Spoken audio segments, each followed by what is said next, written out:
നമ്മൾ അസ്ബാബുകൾ നേടേണ്ടവരാണ്. ഭക്ഷണം അള്ളാഹുവിനോട് ചോദിക്കുന്ന റിസ്ക്, അങ്ങാടി പോയി സാധനം വാങ്ങിക്കണ്ടേ, അത് അതിന്റെ സബബാണ്. പെരീക്ക് അള്ളാഹു തആല കൊണ്ടുവരുമോ? ഇല്ല. ഉമർ റളിയല്ലാഹു അൻഹു പറഞ്ഞു, നിങ്ങൾ ആകാശ ലോകത്തിന് സ്വർണം വെള്ളി ഇറങ്ങുമെന്ന് വിചാരിക്കുന്നുണ്ടോ? ജോലി ചെയ്യണം, അധ്വാനിക്കണം. ഒരു കൂട്ടം ചെറുപ്പക്കാര് മദീന പള്ളിയിൽ കുറെ ദിക്റും കൂടിയിരുന്നു, അവർ ഒരു പണിക്കും പോകുന്നില്ല. ഉമർ തങ്ങൾ ചോദിച്ചു, അല്ല കൂട്ടരെ, നിങ്ങൾക്ക് എവിടുന്ന തിന്നാനും കുടിക്കാനൊക്കെ? അത് പിന്നെ ആരെങ്കിലുമൊക്കെ തരുമല്ലോ, അവിടെ നിന്ന് കിപ്പ വരാന്ന് പറഞ്ഞു. ഉമർ തങ്ങൾ വടിയേറ്റു വന്ന് ഓടിച്ചു. എന്നിട്ട് പറഞ്ഞു, നിങ്ങൾ എന്താ വിചാരിച്ചത്? നിങ്ങൾ വിചാരിച്ചോ ആകാശ ലോകത്ത് ദീനാറും ദിർഹമും മുമ്പ് ഇറങ്ങുമെന്ന് വിചാരിച്ചിട്ടുണ്ടോ? പോയി പണിയെടുക്കിൻ, എന്നിട്ട് മതി നിങ്ങളുടെ ഈ ജോലി എന്ന് ഉമർ റളിയല്ലാഹു അൻഹു ആട്ടിയോടിച്ചിട്ടുണ്ട്. എന്തേ? അസ്ബാബുകൾ സ്വീകരിക്കണം, നമ്മൾ കാരണങ്ങൾ നമ്മൾ തേടണം, അപ്പോഴേ കാര്യം അല്ലാഹു നടത്തി തരും. പക്ഷേ ആ കാരണങ്ങൾ ഇല്ലാതെ ആയാൽ എന്ത് ചെയ്യും? സയ്യിദുനാ സക്കരിയ നബി അലൈഹിസ്സലാം മക്കളില്ല, 90 വയസ്സ് കഴിഞ്ഞു, ഭാര്യ പ്രസവിച്ചിട്ടുമില്ല. ഭാര്യ ഷി വാസ് ബാരൻ, അവര് മച്ചിയായ പെണ്ണാണ്. ഭാര്യക്ക് അത്ര തന്നെ വയസ്സുണ്ട്, വൃദ്ധയായിട്ടുണ്ട്. കുട്ടിണ്ടാവും ഒരു പ്രതീക്ഷയില്ല. സക്കരിയ നബി പറയുന്ന വാക്ക് നോക്കണേ. സക്കരിയ നബിയുടെ മെഹ്റാബ് ഉണ്ട്. മെഹ്റാബ് എന്ന് പറഞ്ഞാൽ ശരിക്കും റൂം എന്ന അർത്ഥം. അപ്പൊ നമ്മൾ ഇമാമ് നിൽക്കണ ഒരു എൻക്ലേവിന് മെഹ്റാബ് എന്ന് പറയും. പക്ഷെ മെഹ്റാബ് എന്ന വാക്കിനർത്ഥം ഗുർഫ, ചേംബർ, ഒരു റൂം എന്നതിന് അർത്ഥമുള്ളൂ. മറിയം ബീവി റളിയല്ലാഹു അൻഹ ഇബാദത്ത് ചെയ്ത മെഹ്റാബ്, മെഹ്റാബ് മറിയം, അത് ബൈത്തുൽ മുഖദ്ദസിന്റെ താഴെ പള്ളിയിലുണ്ട്. മെഹ്റാബ് സക്കരിയ, സക്കരിയ നബി അലൈഹിസ്സലാം ഇബാദത്ത് എടുത്ത സ്ഥലം, അതും മസ്ജിദുൽ അഖ്സയിലുണ്ട്. അതൊക്കെ ഒരു റൂമാണ്. ആ റൂമിനാണ് ഈ മെഹ്റാബ് എന്ന് പറയാം. മറിയം ബീവി റളിയല്ലാഹു അൻഹ അവിടെ ഇബാദത്തിനിരിക്കുമ്പോ പഴവർഗ്ഗങ്ങൾ ഇങ്ങനെ മുമ്പോട്ട് വരുന്നു മറിയം ബീവിയുടെ മുമ്പിലേക്ക്. ആ നാട്ടിൽ കിട്ടുന്നില്ല അത്. അപ്പോ യാ മറിയമു അന്നാ ലകി ഹാദാ, മറിയമേ, എവിടുന്നാണ് നിങ്ങൾക്ക് ഈ പഴവർഗ്ഗങ്ങൾ ലഭിക്കുന്നത്? മുന്തിരി ഇല്ലാത്ത ഓഫ് സീസണിൽ കാണാം മുന്തിരി. അവിടെ ആപ്പിള്, ഓറഞ്ച്, ബെറീസ്, ഇതൊക്കെ എവിടുന്ന് കിട്ടുന്നു മറിയമേ? ഖാലത് ഹുവ മിൻ ഇൻദില്ലാഹ് യർസുഖു മൻ യശാഉ ബിഗൈരി ഹിസാബ്. ഇതെനിക്ക് അല്ലാഹു തരുന്നതാണ് സക്കരിയ നബിയേ. അങ്ങനെയോ? ഒരാൾ കൊണ്ടുകൊടുക്കാതെ, ഒരു കച്ചവടക്കാരൻ ഇടപെടാതെ, ഒരു ഡെലിവറി ബോയിയുടെ സഹായം പോലുമില്ലാതെ മറിയം ബീവിയുടെ റൂമിനുള്ളിലേക്ക് പഴം കൊണ്ടുകൊടുക്കാൻ സബബുകളില്ലാതെ അല്ലാഹു ചെയ്യുകയാണെങ്കിൽ, എന്റെ ശരീരം ദുർബലമാണ്, തലയും ശരീരം മുഴുവനും നരബാധിച്ച് തിളങ്ങുകയാണ്. വഹനൽ അദ്മു മിന്നി, എന്റെ എല്ലുകൾ ദുർബലമായിരിക്കുന്നു റബ്ബേ, ഒന്ന് എഴുന്നേറ്റ് നടക്കാൻ പോലും പറ്റില്ല. എന്റെ ഭാര്യയാണെങ്കിലോ വകാനത് ഇംറഅതി ആഖിറാ, എന്റെ ഭാര്യ പ്രസവിച്ചിട്ടുമില്ല, അവളും വൃദ്ധയാണ്. എന്നാലും പടച്ചവനെ, ലം അകും ബിദുആഇ റബ്ബി റബ്ബിക ഷഖിയാ, പടച്ചവനെ, ബിദുആഇ റബ്ബി ഷഖിയാ, എന്റെ റബ്ബിനോട് ദുആയിരന്നാൽ ഞാൻ ഒരിക്കലും പരാജിതനാകുകയില്ലല്ലോ എന്ന് പറഞ്ഞ് അല്ലാഹുവിനോട് ചോദിക്കുകയാണ്. റബ്ബേ, സബബുകൾ വേണം ഒരു കുട്ടി ഉണ്ടാവാൻ. മാതാപിതാക്കൾ എന്ന് പറയുന്ന ഭാര്യ ഭർത്താക്കന്മാർ, അവർക്ക് ആരോഗ്യം വേണം, ശരീരം അതിന് അനുയോജ്യമായിരിക്കണം. ഇവിടെ രണ്ടും ശരിയല്ല. ഭാര്യ വൃദ്ധയാണ്, ഭർത്താവും വൃദ്ധനാണ്. എന്നാൽ സബബുകളില്ലാതെ മറിയം ബീവിക്ക് ഭക്ഷണം കൊടുത്ത റബ്ബേ, ഹുനാലിക, അവിടെ വെച്ച് സക്കരിയ നബി ദുആ ചെയ്തു, ഇത് നിനക്ക് സാധ്യമാണല്ലോ റബ്ബേ, എങ്കിൽ എനിക്കൊരു കുഞ്ഞിനെ തരാനും നിനക്ക് കഴിയുമല്ലോ. അങ്ങനെ റബ്ബി ഹബിലി മിനസ് സ്വാലിഹീൻ, എനിക്ക് നല്ലൊരു മോനെ വേണമെന്ന് ചോദിച്ചപ്പോ അല്ലാഹു കൊടുത്ത മോനാണ് യഹ്യ അലൈഹിസ്സലാം. ജോൺ ദ ബാപ്റ്റിസ്റ്റ് എന്ന് ക്രിസ്ത്യാനികൾ വിളിക്കും. യഹ്യ നബി അലൈഹിസ്സലാം സബബില്ലാതെ കിട്ടിയ മോനാണ്. അസ്ബാബുകൾ മുഴുവനും മുമ്പിൽ അടയുമ്പോൾ പ്രാർത്ഥനയ്ക്ക് കനം കൂടും, ശരിക്ക് കനം കൂടും. നമുക്ക് ഏതെങ്കിലും ഒരു പ്രതീക്ഷ, മക്കളൊക്കെ നല്ല വരുമാനമുണ്ട്, മക്കളൊക്കെ ജോലിയിലാണ്, പാപ്പ അല്ലാഹു റിസ്ക് തരണേന്ന് ദോരക്കൊന്നും വലിയ പവർ ഉണ്ടാവില്ല. എന്റെ കുട്ടി അവിടെ ഉണ്ടല്ലോ, അവിടെ നിന്ന് അങ്ങനെ കൊട്ടയിഞ്ഞ് വന്നു എന്ന് വിചാരിക്ക, എന്നിട്ടുണ്ട് ഒരു ദുആ, അതിന് ഭയങ്കര പവറായിരിക്കും അല്ലേ? ആരോഗ്യത്തിന് പോവാണ്, ഇപ്പൊ കാര്യമായ കുഴപ്പമൊന്നുമില്ല, പഠിച്ചവനെ അസുഖം വലുതും തരരുതേ എന്ന് ചോദിക്കുമ്പോഴൊന്നും വലിയ ഉഷാറൊന്നും ഉണ്ടാവില്ല. നേരെ മറിച്ച് ചെറുതായിട്ടുണ്ടോന്നൊരു സംശയം ഡോക്ടർ പറഞ്ഞിട്ട് ദ്വാരക്കണ ദുആ ഒരു വേറെ ദുആയാണ്. അതിനാണ് മുഫ്തറായ മനുഷ്യൻ എന്ന് പറയാം. ആ ചോദ്യത്തിന് അല്ലാഹു ഉത്തരം തന്നിരിക്കുന്നു. ഹബീബായ നബി തങ്ങളെ അട്ടിയോടിച്ചിട്ട് ത്വായിഫുകാരെ ഹബീബിന്റെ കാലിൽ നിന്ന് ചോര വന്ന് ചോര ഒലിച്ചു കൊണ്ടിരിക്കുമ്പോഴാണ് അദ്ദാസ് എന്ന് പറയുന്ന നീനവക്കാരന്റെ കൂടെ ഹബീബായ നബി തങ്ങൾ ഖർനു സാലിബിന്റെ പാറക്കൂട്ടങ്ങളിൽ വന്നിരിക്കുന്നത്. അവിടെ നിന്ന് ഹബീബ് ഒരു ദുആ ചെയ്തു. ആ ദുആന്റെ ഉത്തരമാണ് ഇസ്റാ മിഅ്റാജ്. എന്താണ് ആ ദുആ? അല്ലാഹുമ്മ ഇലൈക അഷ്കൂ ബസ്സി വഹുസ്നി വഹവാനി വഖില്ലത ഹീലതി. പടച്ചവനെ, ഞാൻ ദുർബലനാണ് റബ്ബേ, തന്ത്രങ്ങൾ എന്റെ കൈകളിലില്ല റബ്ബേ, ഞാൻ കഴിവില്ലാത്തൊരു മനുഷ്യനാണ് റബ്ബേ, ഞാൻ പ്രയാസത്തിലാണ്. ഇലാ മൻ തകിലുനി, ആരിലേക്കാണ് റബ്ബേ എന്റെ വിഷയം നീ ഏൽപ്പിക്കുന്നത്? അം ഇലാ ജബ്ബാരിൻ യതജഹമുനി, എന്നെ അടക്കി ഭരിക്കുന്ന ഒരു ക്രൂരനായ മനുഷ്യനെയാണോ റബ്ബേ നീ എന്റെ കാര്യം ഏൽപ്പിച്ചിരിക്കുന്നത്? അല്ലാഹുവേ, നിന്റെ പരിശുദ്ധമായ മുഖത്തിന്റെ പ്രകാശത്തെ മുൻനിർത്തി ഞാൻ ചോദിക്കുകയാണ്. അഊദു ബിനൂരി വജ്ഹികല്ലദി അശ്റഖത് ബിഹിൽ ളുലുമാത് വസലുഹ അലൈഹി അംറുദ് ദുനിയാ വൽ ആഖിറ അൻ യഹില്ല അലയ്യ ഗളബുക്. അല്ലാഹുവേ, നീ എന്നോട് ദേഷ്യപ്പെടരുത് റബ്ബേ.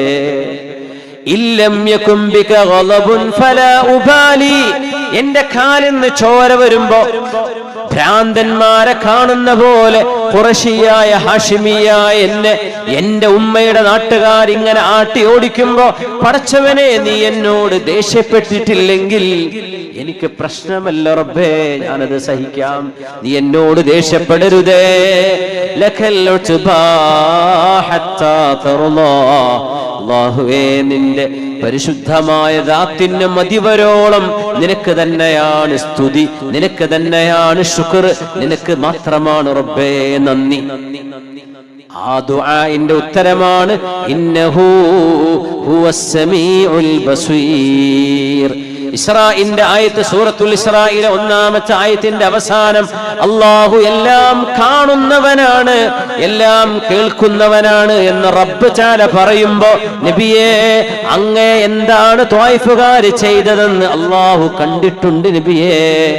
ഖർനു സാലിബ്, ഇന്ന് ത്വായിഫുകാര് ബൈറോഡ് വരുമ്പോ ത്വായിഫുകാരുടെ അവരുടെ മീഖാത്താണ് ഖർനു സാലിബ്.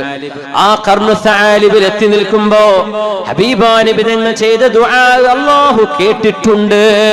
ഇന്നഹു ഹുവസ് സമീഉൽ ബസീർ, അല്ലാഹു എല്ലാം കാണുന്നവനാണ്, എല്ലാം കേൾക്കുന്നവനാണ് നബിയേ. ഈ ആയത്ത് നോക്കി നോക്കൂ. ബിസ്മില്ലാഹിർ റഹ്മാനിർ റഹീം. സുബ്ഹാനല്ലദീ أسرى بعبده ليلا من المسجد الحرام إلى المسجد الأقصى الذي باركنا حوله إلى المسجد الأقصى الذي باركنا حوله لنريه من آياتنا إنه هو السميع البصير. റജബ് 27 പരിശുദ്ധമായ രാവിൽ ഉമ്മുഹാനി ബീവി എന്ന അവിടുത്തെ കസിൻ സിസ്റ്ററാണ്, അലി റളിയല്ലാഹു അൻഹുവിന്റെ സഹോദരി ഉമ്മുഹാനി ബീവിയുടെ വീട്ടിൽ നബി തങ്ങൾ കിടന്നുറങ്ങുന്ന രാത്രിയിലാണ് കഅബാലയത്തിന്റെ അരികത്ത് നിന്ന് ബുറാഖ് എന്ന വാഹനപ്പുറത്ത് പുണ്യ നബിയെയും കൊണ്ട് ജിബ്രീൽ അലൈഹിസ്സലാം മക്കയിൽ നിന്ന് മസ്ജിദുൽ അഖ്സയിലേക്ക് ഹബീബിനെ കൊണ്ടുപോകുന്നത്. ആ വാഹനം ഒരു സമാവിയായ വാഹനമാണ്, സ്വർഗ്ഗലോകത്ത് നിന്ന് കൊണ്ടുവന്ന വാഹനമാണ്. എവിടെയാണോ അതിന്റെ കാഴ്ച അവസാനിക്കുന്നത് അവിടെയാണ് അതിന്റെ കുളമ്പ് വെക്കുന്നത്. അങ്ങനെ സ്പീഡിൽ പോകാൻ കഴിയുന്ന ഒരു വാഹനം കൊണ്ട് സെക്കൻഡുകൾ എടുത്ത യാത്രയാണ് ഇസ്രാ മെഹറാജിന്റെ യാത്ര. ഇസ്രാ ഭൂമിയിലാണ്, മക്കയിൽ നിന്ന് ജെറൂസലേമിലേക്ക്. മെഹറാജ് ജെറൂസലേമിലെ ഖുബ്ബത്തുസ് സുഹറ എന്ന് പറയുന്ന, ഇന്ന് നമ്മൾ സ്വർണ്ണ കുബ്ബ കാണുന്ന മസ്ജിദുൽ അഖ്സന്റെ കൂടെ കാണുന്ന പള്ളിയില്ലേ, സ്വർണ്ണ കുബ്ബയുള്ളത്, ആ കുബ്ബയുള്ള പള്ളിന്റെ ഉള്ളിൽ ഒരു പാറയാണ്. ഏകദേശം നമ്മുടെ ഈ ഒരു ഭാഗം, സ്റ്റേജിന്റെ ഈ ഫ്രണ്ട് ഭാഗം, സദസ്സിൽ ഇത്രയും വലുപ്പമുള്ള ഒരു പാറയാണ്. ആ പാറക്ക് ചുറ്റും നിസ്കരിക്കാൻ സൗകര്യമുണ്ട്. അതിന്റെ മീതയാണ് സ്വർണ്ണ കുബ്ബ. മസ്ജിദുൽ അഖ്സ സ്വർണ്ണ കുബ്ബ അല്ലല്ലോ, മസ്ജിദുൽ അഖ്സ ഒരു ഗ്രേ കറുപ്പ് നിറമാണ്, കുറച്ചൊരു 100-200 മീറ്റർ അപ്പുറത്ത്. പക്ഷെ എപ്പോഴും കാണാൻ ഭംഗിയുള്ളതാകുമ്പോ എല്ലാ ചിത്രത്തിലും സ്വർണ്ണ കുബ്ബയെ കാണിച്ചു കൊടുക്കുക. അത് മസ്ജിദുൽ അഖ്സ അല്ല, നിസ്കരിച്ച പള്ളിന്റെ അപ്പുറത്താണ്. ഇത് മെഹറാജ് പോയ പാറ ആ പള്ളിന്റെ ഉള്ളിലാണ്. ആ പാറന്റെ മുകളിൽ അമവി ഭരണാധികാരി അബ്ദുൽ മലിക് ബിൻ മർവാൻ അന്നുണ്ടാക്കിയ ഒരു പള്ളിയാണത്. സ്വർണ്ണക്ക് ഇപ്പൊ അടുത്ത കാലത്താണ്, 960കളിലാണ് അതിന് സ്വർണം പൂശിയത് എന്ന് പറയും. സലാഹുദ്ദീൻ അയ്യൂബിന്റെ കാലത്ത് ഇതിന് റിനോവേഷൻ നടന്നു. ഒരുപാട് കാലഘട്ടം, വലിയൊരു ആർക്കിടെക്ചറൽ ബ്യൂട്ടിയാണ് മസ്ജിദുൽ അഖ്സക്കടുത്തുള്ള ഈ ഖുബ്ബത്തുസ് സുഹറ പള്ളി. ആ പാറന്റെ മുകളിൽ നിന്ന് ഏഴാകാശങ്ങളിലേക്ക് പോകുന്നത്. അപ്പൊ എന്തുകൊണ്ട് മക്കയിൽ നിന്ന് പോയില്ല? കഅബാലയം അവിടെയാണ്.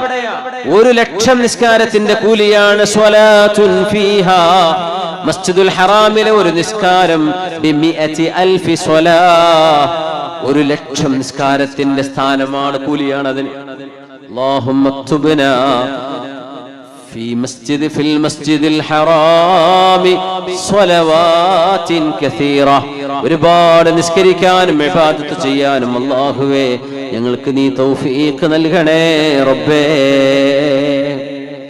മസ്ജിദുൽ അഖ്സയിലേക്ക് പോകാതെ മസ്ജിദുൽ ഹറാമിൽ നിന്ന് നേരിട്ട് 7 ആകാശങ്ങളിലേക്ക് നബി തങ്ങൾ യാത്ര ചെയ്തിരുന്നുവെങ്കിൽ എന്താ പ്രശ്നം എന്നറിയോ? തെളിവ് കൊടുക്കാൻ അവർക്ക് മനസ്സിലാവുന്ന തെളിവ് കിട്ടൂല.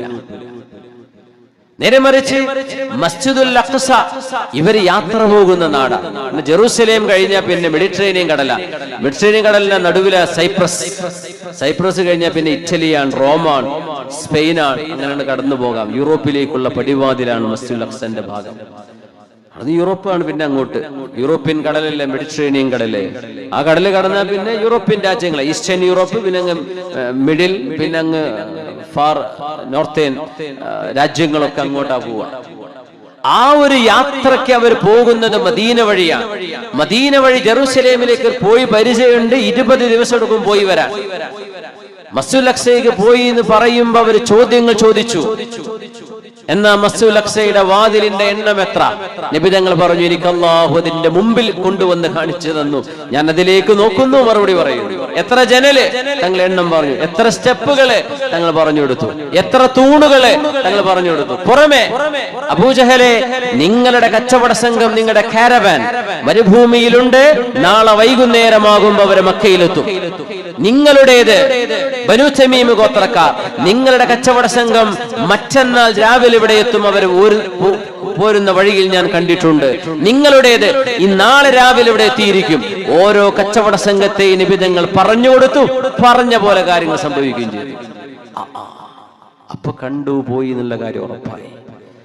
ദുന്യാവിൽ ഇത്ര സ്പീഡിൽ സമയവും സ്ഥാനവും ബാധിക്കാതെ ഒരു യാത്ര നടത്താൻ പുണ്യനിബിതങ്ങൾക്ക് സാധ്യമാണെങ്കിൽ അവിടെ അങ്ങോട്ട് പോകുന്ന യാത്രയെ സംബന്ധിച്ച് പറയേണ്ടതില്ല. ദുന്യവിയായ ലോകത്ത് മനുഷ്യന്റെ ഫിസിക്കൽ ഡൈമെൻഷൻസ് ഇതിനെ മുഴുവനും അതിജയിച്ചുകൊണ്ടൊരു യാത്ര ദുന്യാവിൽ നടത്താൻ നിബിതങ്ങൾക്ക് സാധ്യമായാൽ അവർക്ക് ഒരു ആക്സസും ഇല്ലാത്ത മലകൂത്തുസ് സമാഇൽ അള്ളാഹു ഏത് വിധേന കൊണ്ടുപോയാലും ഒക്കെ പ്രശ്നമില്ല. കാരണം ദുന്യാവിൽ ഇത് സാധ്യമാണെങ്കിൽ പിന്നെ മെഹറാജിന്റെ കാര്യത്തിൽ പ്രയാസമില്ല. അതുകൊണ്ടാണ് ഇസ്രാ വ്യക്തമായി പറഞ്ഞ പോലെ മെഹറാജ് സൂറത്തുൻ നജ്മിൽ അള്ളാഹു വ്യക്തമായി പറയാതിരുന്നത്. എന്തേ? ദുന്യാവിലെ യാത്ര നിങ്ങൾക്ക് തിരിഞ്ഞാൽ പിന്നെ അവിടുന്ന് അങ്ങോട്ടുള്ള യാത്ര മനസ്സിലാക്കാവുന്നതേ ഉള്ളൂ. ഇത് അള്ളാഹുവിന് സാധ്യമാണെങ്കിൽ പിന്നെ എന്തേ അള്ളാഹു സാധ്യമല്ലാത്തത്? وما جعلنا الرؤيا التي أريناك إلا فتنة للناس. നമ്മൾ അറിയണം, ഹബീബായ നബിയുടെ ജീവിതത്തിൽ 3 പ്രധാന സംഭവങ്ങളാണ് നടക്കുന്നത്. ഒന്ന് ഹബീബിന്റെ നുബുവത്ത്. ഹിറാ ഗുഹയിൽ ജിബ്രീൽ അലൈഹിസ്സലാം ഇഖ്റ എന്ന് നബി തങ്ങളോട് പറയുന്ന ആ ആദ്യത്തെ റെവലേഷൻ. അത് കഴിഞ്ഞാൽ രണ്ടാമത്തെ മഹാത്ഭുതം ഇസ്രാ മിഅ്റാജാണ്. മൂന്നാമത്തെ മഹാത്ഭുതമാണ് ഹിജ്റ, മക്കയിൽ നിന്ന് മദീനയിലേക്കുള്ള യാത്ര. ഈ മൂന്ന് സംഭവങ്ങളാണ് ഹബീബായ നബിയുടെ റിസാലത്തിന്റെ കാലഘട്ടത്തിൽ നടന്ന പ്രധാനപ്പെട്ടത്. ഇസ്രാ കഴിഞ്ഞ് 3 മാസം കഴിഞ്ഞപ്പോഴേക്കും പരിശുദ്ധമായ ഹിജ്റ നടക്കുകയാണ്. മക്കയിൽ നിന്ന് മദീനയിലേക്ക് അല്ലാഹു വിജയത്തിന്റെ വഴികൾ തുറന്നു കൊടുക്കുകയാണ്. ഹബീബായ റസൂലുള്ളാഹി സ്വല്ലല്ലാഹു അലൈഹി വസല്ലം തങ്ങൾ മസ്ജിദുൽ അഖ്സയിലേക്ക് എത്തുന്നതിന് മുമ്പ് ചില കാഴ്ചകൾ കണ്ടിട്ടുണ്ട്. അതുകൊണ്ടാണ് യാത്രക്ക് സമയം എടുത്തിട്ടില്ല. പക്ഷേ നബിതങ്ങളും ജിബ്രീൽ അലൈഹിസ്സലാമും തമ്മിൽ സംഭാഷണം നടന്നിട്ടുണ്ട്. അതുകൊണ്ട് കാഴ്ചകൾ നോക്കിക്കാണുന്ന സമയം പുണ്യ നിബിതങ്ങളുടെ ബശരീയത്ത്, നിബിതങ്ങൾ മനുഷ്യരാണ്, നിബിതങ്ങൾക്ക് സമയം ബാധകമാണ്. അവിടെ പുണ്യ നിബിതങ്ങൾ സംസാരിച്ച വിഷയങ്ങൾക്കുള്ള സമയം എടുത്തിട്ടുള്ളൂ, യാത്രക്ക് സമയം എടുത്തിട്ടില്ല. യാത്ര അല്ലാഹു കൊണ്ടുപോയ റബ്ബാനിയായ ഇടപെടലാണ്. അള്ളാഹുവിനെ മനസ്സിലായാൽ പിന്നെ യാത്ര മനസ്സിലാക്കാൻ പറയാം. അള്ളാഹിനെ മനസ്സിലായില്ലെങ്കിൽ പിന്നെ ഒരു പറഞ്ഞിട്ട് കാര്യമില്ല.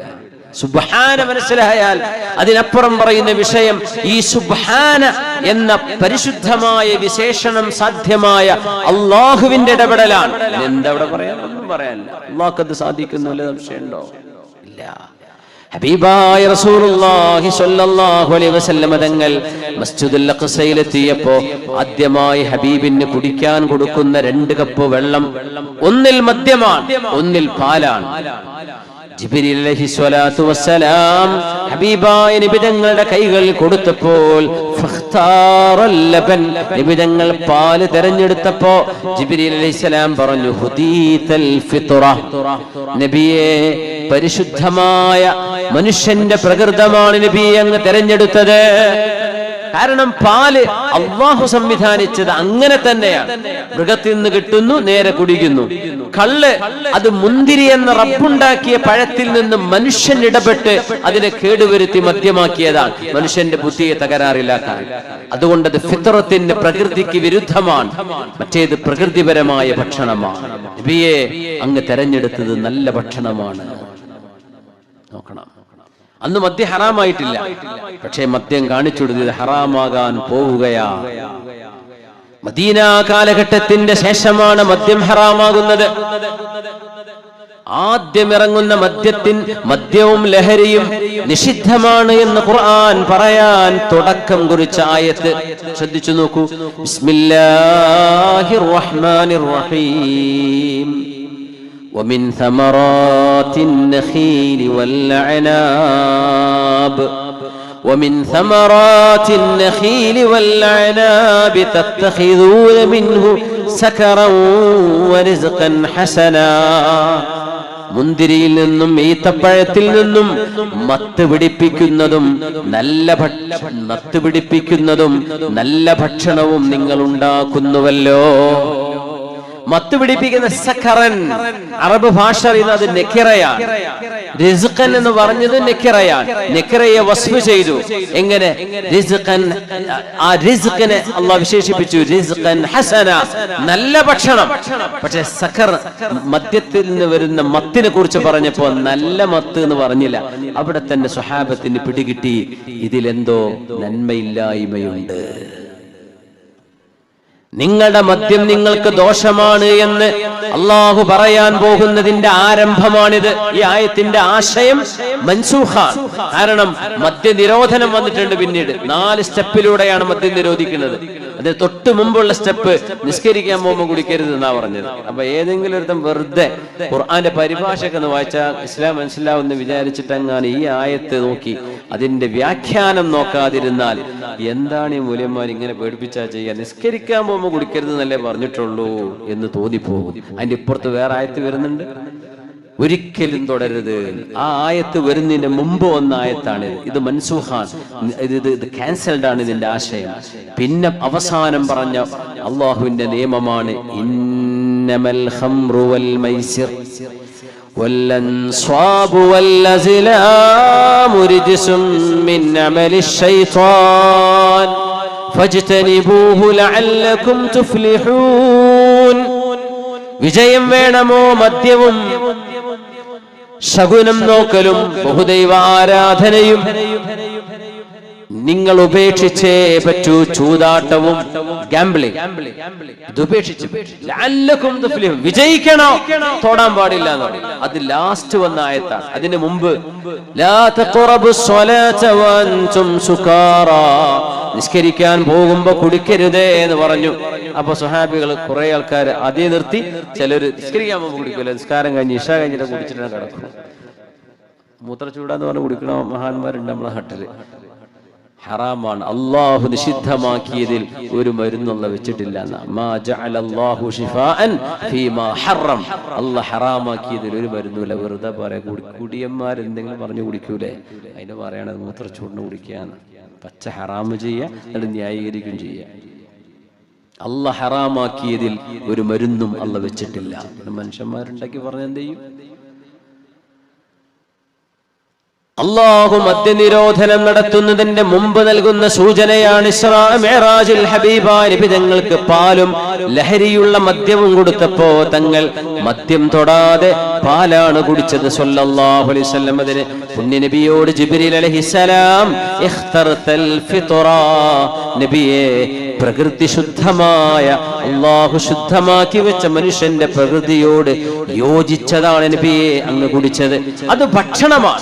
മുന്തിരി അത് ഹലാലാണ്, മുന്തിരി ജ്യൂസും ഹലാലാ. പക്ഷെ അത് കുഴിച്ചിട്ടിട്ട് മദ്യമാക്കി മാറ്റുന്നത്, ഇത് കുഴിച്ചിടാതെ ഫാക്ടറിയിൽ നിന്ന് പല സാധനങ്ങളും ചേർത്തിട്ട് ലഹരിയാക്കുന്നത്, ഇത് മനുഷ്യന്റെ കൈകടത്തലാണ്. അത് വരുന്നിടത്ത് പ്രശ്നമുണ്ട്. അള്ളാഹു നേരിട്ട് തരുന്ന റിസ്ക്കിൽ ഒരു കുഴപ്പമില്ല. സുബ്ഹാനല്ലാഹ്. പുണ്യനിബിതങ്ങൾക്ക് കൊടുക്കുന്ന ആദ്യത്തെ മെസ്സേജ് ഉമ്മത്തിന് നൽകുന്ന മെസ്സേജാണ്. ഇസ്രാ മിഅ്റാജ് മനസ്സിലാകുമ്പോ ലഹരിയോട് മനുഷ്യൻ നോ പറയേണ്ടത് അനിവാര്യമല്ലേ? നമ്മുടെ സ്കൂളുകളും ക്യാമ്പസുകളിലും ലഹരി അരങ്ങ് തകർത്തുകൊണ്ടിരിക്കുമ്പോഴതിനെതിരെ ജാഗരൂകരാവേണ്ടവരാണ് നമ്മൾ. നമ്മുടെ മക്കള്, അടുത്തൊരു തലമുറ നശിക്കാൻ. മയക്കുമരുന്ന് അടിമപ്പെട്ട ഒരു സമൂഹം 10 കൊല്ലം കഴിഞ്ഞ ഭൂമിന്റെ മുകളിൽ കാണൂല, കാലായിട്ടുണ്ടാവും. അതിനപ്പുറം പോകാൻ തടിക്ക് കഴിയില്ല, ലഹരിക്ക് അടിമപ്പെട്ട. അതുകൊണ്ട് 10 കൊല്ലത്തെ ആയുസുള്ളൂ എന്ന് എഴുതി വെച്ചോട്ടെ. ഡോക്ടർമാർ പറയും അത്രേ ഉണ്ടാവുള്ളൂ. അത് കഴിഞ്ഞാൽ ലിവറും കിഡ്നിയും ഒക്കെ പോയിട്ടുണ്ടാവും. മിനിമം മരിക്കണല്ലോ എന്ന് പേടിച്ചിട്ടെങ്കിലും നിർത്തിക്കോട്ടെ. കാരണം ഇത് മെഡിക്കൽ സയൻസ് പറയുന്ന വിഷയമാണ്. അള്ളാഹുവിന്റെ റസൂലും അള്ളാഹു തുടരുത് എന്നാ പറയുന്നത്. മക്കയിൽ നിന്ന് മസ്ജിദുൽ അഖ്സയിലേക്ക് പോകുമ്പോഴാണ് അള്ളാഹുവിന്റെ ഹബീബ് ഒരു സംഘം ആളുകളെ കാണുന്നത്. അവര് വിത്തുകൾ വിതറുന്നുണ്ട്, ഉടനെ കൊയ്തെടുക്കുന്നുണ്ട്, വീണ്ടും വിതറുന്നു, കൊയ്തെടുക്കുന്നു. ആരാണ് കൃഷി ചെയ്യുന്നത്? ഉലൈക ശുഹദാ, നബിയേ ഇത് അള്ളാഹുവിന് വേണ്ടി ജീവത്യാഗം ചെയ്ത ശുഹദാഇന് അള്ളാഹു കൊടുക്കുന്ന പ്രതിഫലമാണ് നബിയേ. അവിടുന്ന് കണ്ടു സല്ലല്ലാഹു അലൈഹി വസല്ലം. വേറെ ചില ആളുകളെ നബി തങ്ങൾ കണ്ടു, ചോരപ്പുഴയിൽ അവർ നീന്തുകയാണ്. സ്വഹീഹ് ഇമാം ബുഖാരി മുസ്ലിം ഒക്കെ ഉദ്ധരിച്ച ഹദീസുകളാണ് സുനനുകളിൽ വന്നത്. ഇമാം അബൂ ദാവൂദ് എന്നവരും നസായി തങ്ങളുടെയൊക്കെ സുനനുകളിൽ, തുർമുദി ഇമാമിന്റെ റിവായത്തുകളിലൊക്കെ വന്നത്. ചോരപ്പുഴയിൽ ചില ആളുകൾ നീന്തുന്നുണ്ട്. ഹബീബിന് അല്ലാഹു കാണിച്ചു കൊടുക്കുന്ന കാഴ്ചകൾ നോക്കണം. പുണ്യ നബി തങ്ങൾ അഫതുമാറൂനഹു അലാ മാ യറാ, എന്റെ റസൂല് കാണുന്നു, എന്റെ റസൂല് കണ്ടു എന്ന് പറയുന്നതിന് നിങ്ങൾ എന്തിനാണ് തർക്കിക്കുന്നത്? വമാ യൻതിഖു അനിൽ ഹവാ ഇൻ ഹുവ ഇല്ലാ വഹയ്യൂഹാ, അല്ലാഹു നൽകുന്ന വഹിയല്ലാതെ എന്റെ റസൂല് സംസാരിക്കാറില്ലല്ലോ. അങ്ങനത്തെ റസൂലിനോട് എന്തിനാ നിങ്ങൾ തർക്കിക്കാൻ പോകുന്നത്? എന്റെ റസൂല് പറയുന്നത് സത്യമാണ് എന്ന് ഖുർആൻ സാക്ഷ്യപ്പെടുത്തുകയാണ് സൂറത്തുൻ നജ്മിൽ. ഫതുമാറൂനഹു അലാ മാ യറാ, do you argue with him for what he can see? നബി തങ്ങൾ കണ്ട വിഷയങ്ങളാ, തങ്ങൾ കാണാൻ പറ്റുന്ന വിഷയങ്ങളാ. അതിൽ നിങ്ങൾ എന്തിനാ നബിയോട് തർക്കിക്കാൻ പോകുന്നത്? ചോരപ്പുഴയിൽ നീന്തുന്ന ചില ആളുകൾ കരയിലേക്ക് തളർന്ന് നീന്തി കര പിടിക്കാൻ വരുമ്പോൾ കരയിൽ നിൽക്കുന്ന ചില ആളുകൾ ഉരുളൻ കല്ലുകൊണ്ട് അവരുടെ വായയിലേക്ക് എറിയുകയാണ്. ചുണ്ടും പല്ലും പൊട്ടിത്തെറിക്കുന്നു.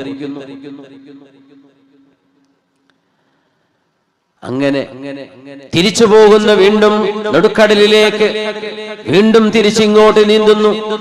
അങ്ങനെ പലവട്ടം ഇങ്ങനെ നീന്തി കരയോടടുക്കാൻ വരികയും തിരിച്ചു പോവുകയും ചെയ്യുന്ന ഇവരാരാണ് നബിയെ, ആരാണ് ജിബ്രീലേ എന്ന് മഹാനായ അഷ്റഫുൽ ഖൽഖ് സ്വല്ലല്ലാഹു അലൈഹി വസല്ലം തങ്ങൾ ജിബ്രീൽ അലൈഹിസ്സലാമിനോട് ചോദിക്കുമ്പോ നബിയേ ഹുമുൽ മുറാബൂൻ, പലിശ കൊടുക്കുന്നവരും പലിശ തിന്നുന്നവരുമാണ് നബിയേ. മുസ്ലിം ഉമ്മത്തിന് വന്ന വലിയൊരു പരീക്ഷണമാണ് ഇന്നത്തെ കാലഘട്ടം. പലിശ വിഷയമല്ലാതായി മാറിയത് അല്ലെ. ഒരു മുക്കുപണ്ടെങ്കിലും ബാങ്കിൽ ഇല്ലാത്തവരാരാണുള്ളത്? ഏത് എത്ര വീടാ നമ്മുടെ നാട്ടിലുണ്ടാകും? ബാങ്കിൽ നിന്ന് കിട്ടുന്നതിന് ഭയങ്കര വർക്കത്ത് എന്നൊരു തോന്നലുള്ള പോലെ. ഒന്ന് അഥവാ അതൊക്കെ എടുത്ത പിറ്റേന്ന് തന്നെ കൊണ്ടേക്കും.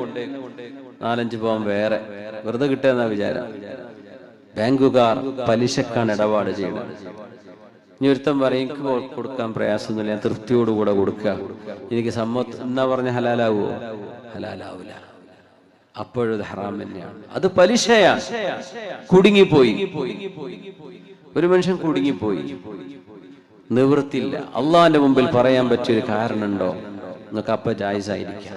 അല്ലാതെ തക്കാരത്തിന് കുട്ടികളെ കെട്ടിക്കാനും കാറ് വാങ്ങാനും കുട്ടിനെ പഠിപ്പിക്കാനും ഒക്കെ പോയിട്ട് ബാങ്കിൽ നിന്ന് ലോൺ വാങ്ങിയെടുത്ത എങ്ങനെ വർക്കത്തുണ്ടാവുക? എന്നിട്ട് നമ്മൾ പറയാം അള്ളാഹ് ഉത്തരം തരുന്നില്ല, അള്ളാഹ് നമ്മളെ കൈവിടിഞ്ഞു. ഉറപ്പല്ലേ? അള്ളാഹു യുദ്ധം പ്രഖ്യാപിച്ച വിഷയമാണ് പലിശ. അത് നിങ്ങൾ ചെയ്യരുത് എന്നാണ്. നമുക്ക് ഒരു വിഷയം നമ്മളെന്താ, എവിടെയാ പലിശ കുറവ് എന്ന് നോക്കുക. പലിശ ഇല്ലാത്തതെന്നല്ല, പലിശ ഇവിടെ കുറവ്.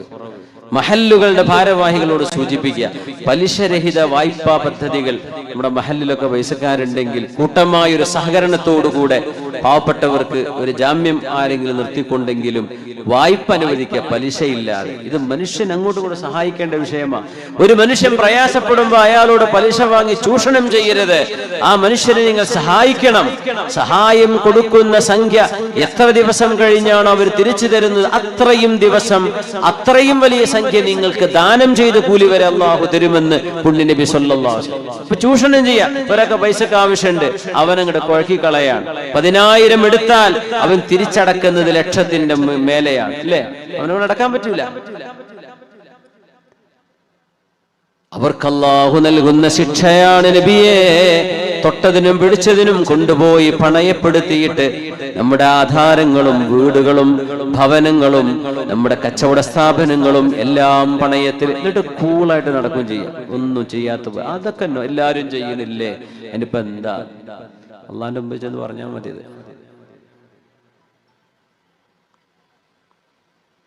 നബിയെ ഇൻചൊലിക്ക് നമുക്ക് മുന്നോട്ട് പോകാം, നബിയെ മുന്നോട്ട് പോകാം എന്ന് പറഞ്ഞ് ജിബ്രീൽ അലൈഹിസ്സലാം കൊണ്ടുപോകുന്നത് നല്ല മനുഷ്യർ, ആരോഗ്യമുള്ള മനുഷ്യർ, കൂർത്ത ഒരു കല്ലിൽ കൊണ്ടുവന്ന തലകൾ കുത്തിപ്പൊളിക്കുന്നുണ്ടവരെ. എന്നിട്ട് ചതഞ്ഞരഞ്ഞ് തലയുമായി അവരെ പിറകോട്ട് വീഴുന്നു. കുറച്ചു നേരം കഴിഞ്ഞ് തല പൂർണ്ണ രൂപത്തിലേക്ക് തിരിച്ചു വരുന്നു, വീണ്ടും കുത്തിപ്പൊളിക്കുന്നു. എന്താണ് ജിബ്രീലേ ഇത് നടക്കുന്നത് എന്ന് ചോദിക്കുമ്പോ ജിബ്രീൽ അലൈഹിസ്സലാം കൊടുക്കുന്ന മറുപടി, നബിയേ 5 നേരം നിസ്കരിക്കണമെന്ന് അല്ലാഹു പറഞ്ഞിട്ട് ആ നിസ്കാരം മലംഭാവം കൊണ്ട് മടി കൊണ്ട് ചെയ്യാതിരുന്ന, മടി കാണിച്ച തലക്കനം ബാധിച്ചിരുന്ന ആളുകളെ അല്ലാഹു ശിക്ഷിക്കുന്ന രീതിയാണിത് എന്ന് അല്ലാഹുവിന്റെ ഹബീബിന് ജിബ്രീൽ അലൈഹിസ്സലാം പറഞ്ഞു കൊടുത്തു. ഈ കാഴ്ചകൾ നമ്മളെ പേടിപ്പിക്കേണ്ട വിഷയമാണ്. ഖുർആൻ പറയാം, ഇതെന്റെ ഹബീബ് പറയുമ്പോൾ നിങ്ങൾ എന്തിനാണ് തർക്കിക്കുന്നത്? എന്റെ ഹബീബ് കണ്ടത് സത്യമാണ്. എന്റെ ഹബീബ് കണ്ടത് സത്യം തന്നെയാണ്. അവിടുത്തെ കണ്ണുകൾക്ക് ഒരു പിഴവും സംഭവിച്ചിട്ടില്ല. വേറെ ചില ആളുകളെ കണ്ടു, അവരെ നാവുകൾ കുളത്തുകൊണ്ട് പിടിച്ച് പറിച്ച് കീറുകയാണ്, നാവുകൾ മുറിഞ്ഞ് ചോര ഒലിക്കുന്നുണ്ട്. ആരാണിത് എന്ന് ചോദിക്കുമ്പോ ജിബ്രീൽ അലൈഹിസ്സലാമിന്റെ മറുപടി, നബിയേ ഖുതബാഉൽ ഫിത്ന, ഈ സമൂഹത്തിൽ ഫിത്നയുണ്ടാക്കാൻ വേണ്ടി ആളുകൾക്കിടയിൽ പറഞ്ഞു നടക്കുന്ന ആളുകളാണ്. ആളുകൾക്കിടയിൽ ഫിത്നയും ഫസാദും ഉണ്ടാക്കുന്ന പ്രസംഗം നടത്തുന്നവരാണ്.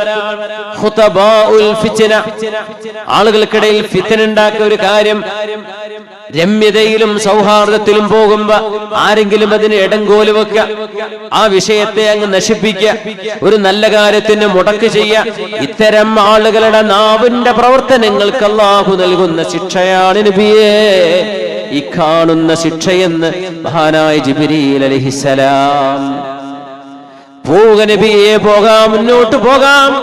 ഒരുപാട് ആളുകൾ ഒരു ആഴമേറിയ വിശാലമായ വലിയ പാത്രമെന്ന് തോന്നുന്ന ഒരു സാധനത്തിന്റെ ഉള്ളിൽ ആണുങ്ങളും പെണ്ണുങ്ങളും ഉണ്ട്.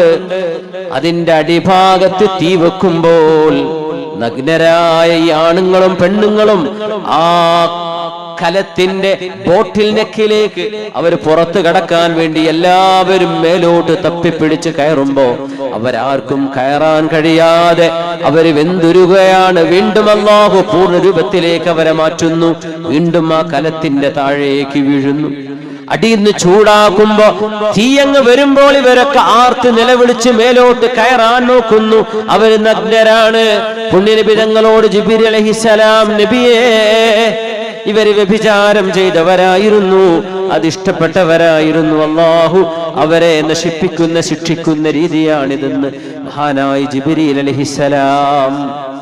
ഈ യാത്രകളെ കുറിച്ചാണ് ഖുർആൻ പറഞ്ഞത്, ലിനുരിയഹു മിൻ ആയാതിനാ, നമ്മുടെ ദൃഷ്ടാന്തങ്ങൾ കാണിച്ചു കൊടുക്കാൻ തന്നെയാണ് ഹബീബിനെ കൊണ്ടുപോയത്. ഇതൊക്കെ കാണിച്ചു കൊടുക്കാനാ കൊണ്ടുപോയത്. ഈ യാത്ര വല്ലാത്തൊരു യാത്രയാണ്. ഹബീബിന്റെ മനസ്സിന് സമാധാനം നൽകുന്ന യാത്രയാണെന്നാൽ ഉമ്മത്തിന് കാര്യങ്ങളെ പഠിപ്പിക്കാൻ അല്ലാഹു സജ്ജമാക്കിയ യാത്രയാണിത്. റസൂലുള്ളാഹി തങ്ങൾ വീണ്ടും യാത്ര പോയി കാണുന്നത് ഇരുമ്പിന്റെ കുളത്തുകളുണ്ട്. ആ കുളത്തുകൾ ചില ആണുങ്ങളും പെണ്ണുങ്ങളും അവരുടെ കവിളിൽ കുളത്തി വലിച്ച് ഇങ്ങ് ചെവിയോളം കഴുത്തിനോളം അവർ കീറി മുറിക്കുന്നുണ്ട്. രണ്ട് ഭാഗങ്ങളും വികൃതമാകുന്നു, ചോര ഒലിക്കുന്നു. അവര് തന്നെ നിലവിളിച്ച് കരയുന്നുണ്ട്. അവര് തന്നെയാണ് ഇത് ചെയ്യുന്നത്. ജിബ്രീലേ, മാ ഹാദാ വമൻ ഹൗലാ, എന്താണ് ഈ നടക്കുന്നത്? എന്താണ് ഇവര്? ആരാണിവർ എന്ന് ചോദിക്കുമ്പോ നബിയേ, ഹുമുൽ ഉഷാതു മിൻ ഉമ്മതിക്, അങ്ങയുടെ ഉമ്മച്ചികളായി വരുന്ന മുസ്ലിമീങ്ങൾ എന്ന് പറയുന്ന ആളുകളിൽ അയൽപക്കങ്ങളിൽ നടന്നിട്ട്, കുടുംബങ്ങളിൽ നടന്ന്, നാട്ടിൽ നടന്ന് മറ്റുള്ളവരുടെ കുറ്റം പറഞ്ഞു കൊടുത്ത് അത് ആസ്വദിക്കുന്നവരായിരുന്നു നബിയെ. ഓരോരുത്തരെയും കുറിച്ച് കുറ്റം പറയുന്നത് അതൊരു ഇഷ്ടമായി കൊണ്ട് നടന്നവർ. അവരുടെ നാവ് കൊണ്ടും അവരുടെ ചുണ്ടുകൊണ്ടും അവര് വരുത്തിവെച്ച വിനകളുടെ ദുരന്തങ്ങൾ അനുഭവിക്കുന്നത് ആ ശിക്ഷയുടെ ഒരു ചെറിയ രൂപമാണ് നബിയെ നിങ്ങളെ കാണുന്നത്. അവരിങ്ങനെ പറഞ്ഞു പരത്തി കുടുംബങ്ങളിൽ നാശങ്ങളും വിഘടനങ്ങളും ശത്രുതയും ഉണ്ടാക്കിയതിന് അല്ലാഹു നൽകുന്ന ശിക്ഷ ഇതാണെന്ന് അഷ്റഫുൽ ഖൽഖിന് അല്ലാഹു കാണിച്ചു കൊടുത്ത യാത്രയാണ് അൽ ഇസ്റാ വൽ മിഅ്റാജിന്റെ യാത്ര. കഴിഞ്ഞ രാവിലെ നമ്മളത് കഴിഞ്ഞു പോയത്. സുബ്ഹാനല്ലദീ അസ്റാ ബിഅബ്ദിഹി ലൈലൻ മിനൽ മസ്ജിദിൽ ഹറാം ഇലൽ മസ്ജിദിൽ അഖ്സൽ ലദീ ബാറക്നാ ഹൗലഹു, ആ വിശുദ്ധമായ പള്ളിയുടെ ചുറ്റും അല്ലാഹു ബർക്കത്ത് ചെയ്തിട്ടുണ്ട്. അവിടെയാണ് നബിയുല്ലാഹി ദാവൂദ് നബി അലൈഹിസ്സലാം അന്ത്യവിശ്രമം കൊള്ളുന്നത്. നമുക്ക് സിയാറത്ത് ചെയ്യാൻ പറ്റും. ഞാൻ സിയാറത്ത് ചെയ്തിട്ടുണ്ട് ദാവൂദ് നബി അലൈഹിസ്സലാം. സുലൈമാൻ നബി അവിടെ ഉണ്ട്, പക്ഷെ എവിടെയാണെന്ന് ആർക്കും അറിയില്ല. മസ്ജിദുൽ അഖ്സന്റെ കോമ്പൗണ്ടിലാണ്. അവിടെയാണ് നബിയുല്ലാഹി മൂസ അലൈഹിസ്സലാം ഉള്ളത്. മസ്ജിദുൽ അഖ്സയിലേക്ക് പോകുമ്പോ അതിന്റെ റൂട്ട് നോക്കണം. മക്കയിൽ നിന്ന് നേരെ നോർത്ത് വെസ്റ്റ് ആണ്, വടക്ക് പടിഞ്ഞാറാണ് മദീന. മദീനന്റെ നേരെ മേലെയാണ് വടക്ക് പടിഞ്ഞാറാണ് മസ്ജിദുൽ അഖ്സ. നേർ ലൈനിലാണ്. അതുകൊണ്ടാണ് മദീനയിൽ ഒരു പള്ളിയുണ്ട്, മസ്ജിദുൽ ഖിബ്ലതൈൻ. കണ്ടിട്ടില്ലേ? ഉംറക്ക് പോകുമ്പോഴൊക്കെ നമ്മൾ മദീന സിയാറത്ത് ചെയ്യുമ്പോൾ ആ പള്ളി കാണിച്ചു തരും. രണ്ട് ഖിബ്ലയിലേക്ക് നിസ്കരിച്ച പള്ളിയാണ്. ഒരു ഖിബ്ല ഇങ്ങനെയാണെങ്കിൽ ബാക്കിൽ ഒരു മെഹ്റാബിന്റെ ചിത്രം ഉണ്ടാവും. എന്താ അതിന്റെ അർത്ഥം എന്നറിയോ? മസ്ജിദുൽ അഖ്സ നോർത്തിൽ വടക്കായിരുന്നു, മക്ക തെക്കാണ്. വടക്കിലേക്ക് റുക്കൂഅ് ചെയ്ത മുഴുവൻ ആളുകളും നിബിതങ്ങളും ഒരുമിച്ച് റുക്കൂഅയിൽ അങ്ങോട്ട് തിരിഞ്ഞു നേരെ ഓപ്പോസിറ്റിലേക്ക്. ഇമാമ ബാക്കിലും മുഅ്മിനീങ്ങൾ മുമ്പിലുമായി. കുഴപ്പമില്ല, വഹി നടന്ന ഒരു നിസ്കാരമാണ്. നേരെ ഓപ്പോസിറ്റ്. ആ ഒരു നേർരേഖയിൽ വരുന്ന 3 പള്ളികളാണിത്. മസ്ജിദുൽ അഖ്സ, അൽ അഖ്സ എന്ന് പറഞ്ഞാൽ ഏറ്റവും ദൂരെയുള്ളത്.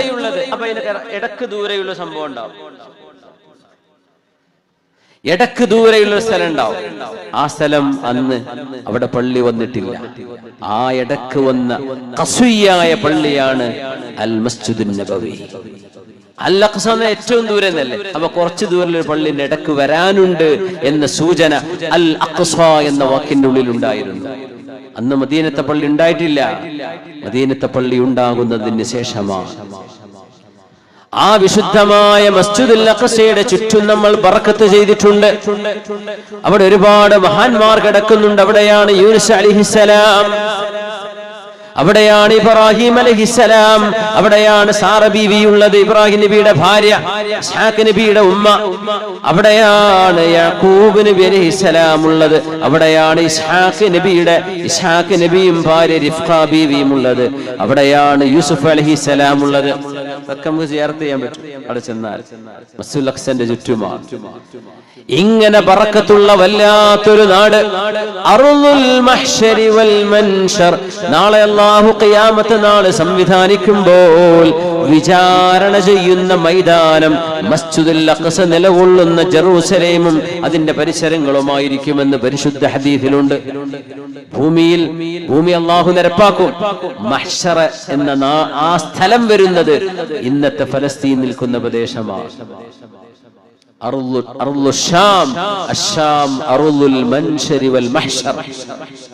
മഹ്ശർ ഉണ്ടാകുന്നത് അവിടെയായിരിക്കും. ഇന്നത്തെ ജോർഡാൻ, ലെബനോൻ, സിറിയ, ഫലസ്തീൻ ഈ ഏരിയക്കാണെന്ന് ഷാം എന്ന് പറയാൻ. പ്രധാനപ്പെട്ട ഫലസ്തീൻ തന്നെയാണ് അതിൽ. അവിടെയാണ് മഹ്ശർ സംവിധാനിക്കപ്പെടുന്നത്. അവിടെയാണ് ഈസാ നബി അലൈഹിസ്സലാം ഖിയാമത്തിന്റെ മുമ്പായി വരുന്നത്. ഈ ഷാമിലാണ്. യൻസിലു അലൽ മനാറത്തിൽ ബൈളാ.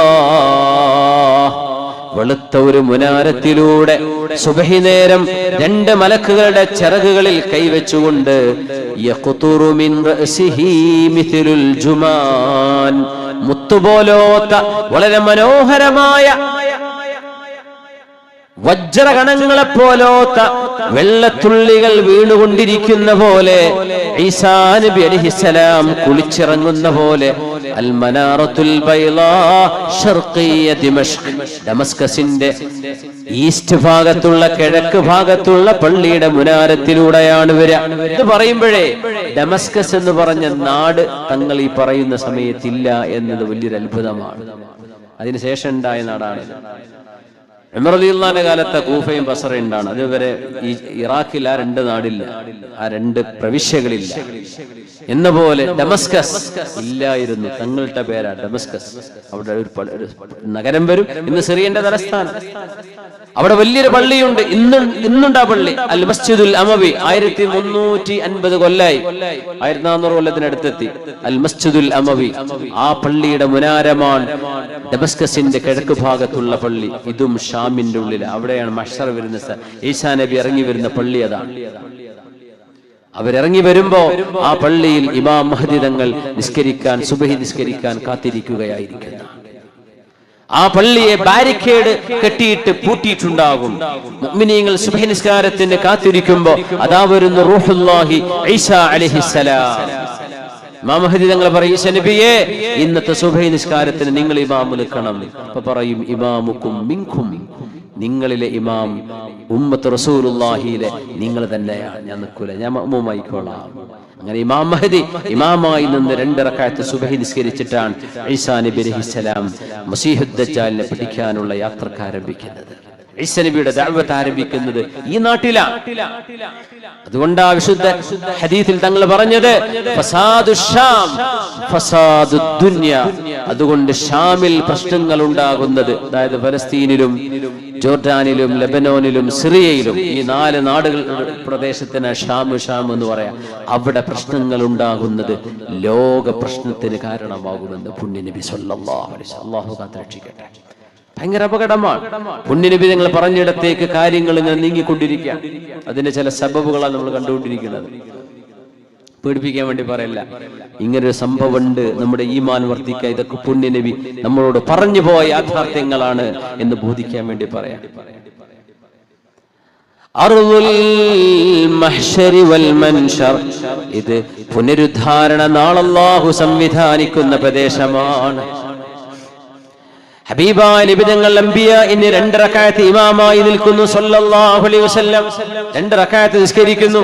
അപ്പോൾ സംശയം വരും, നിസ്കാരം നിർബന്ധമാകുന്നത് മിഅ്റാജ് പോയിട്ടല്ലേ?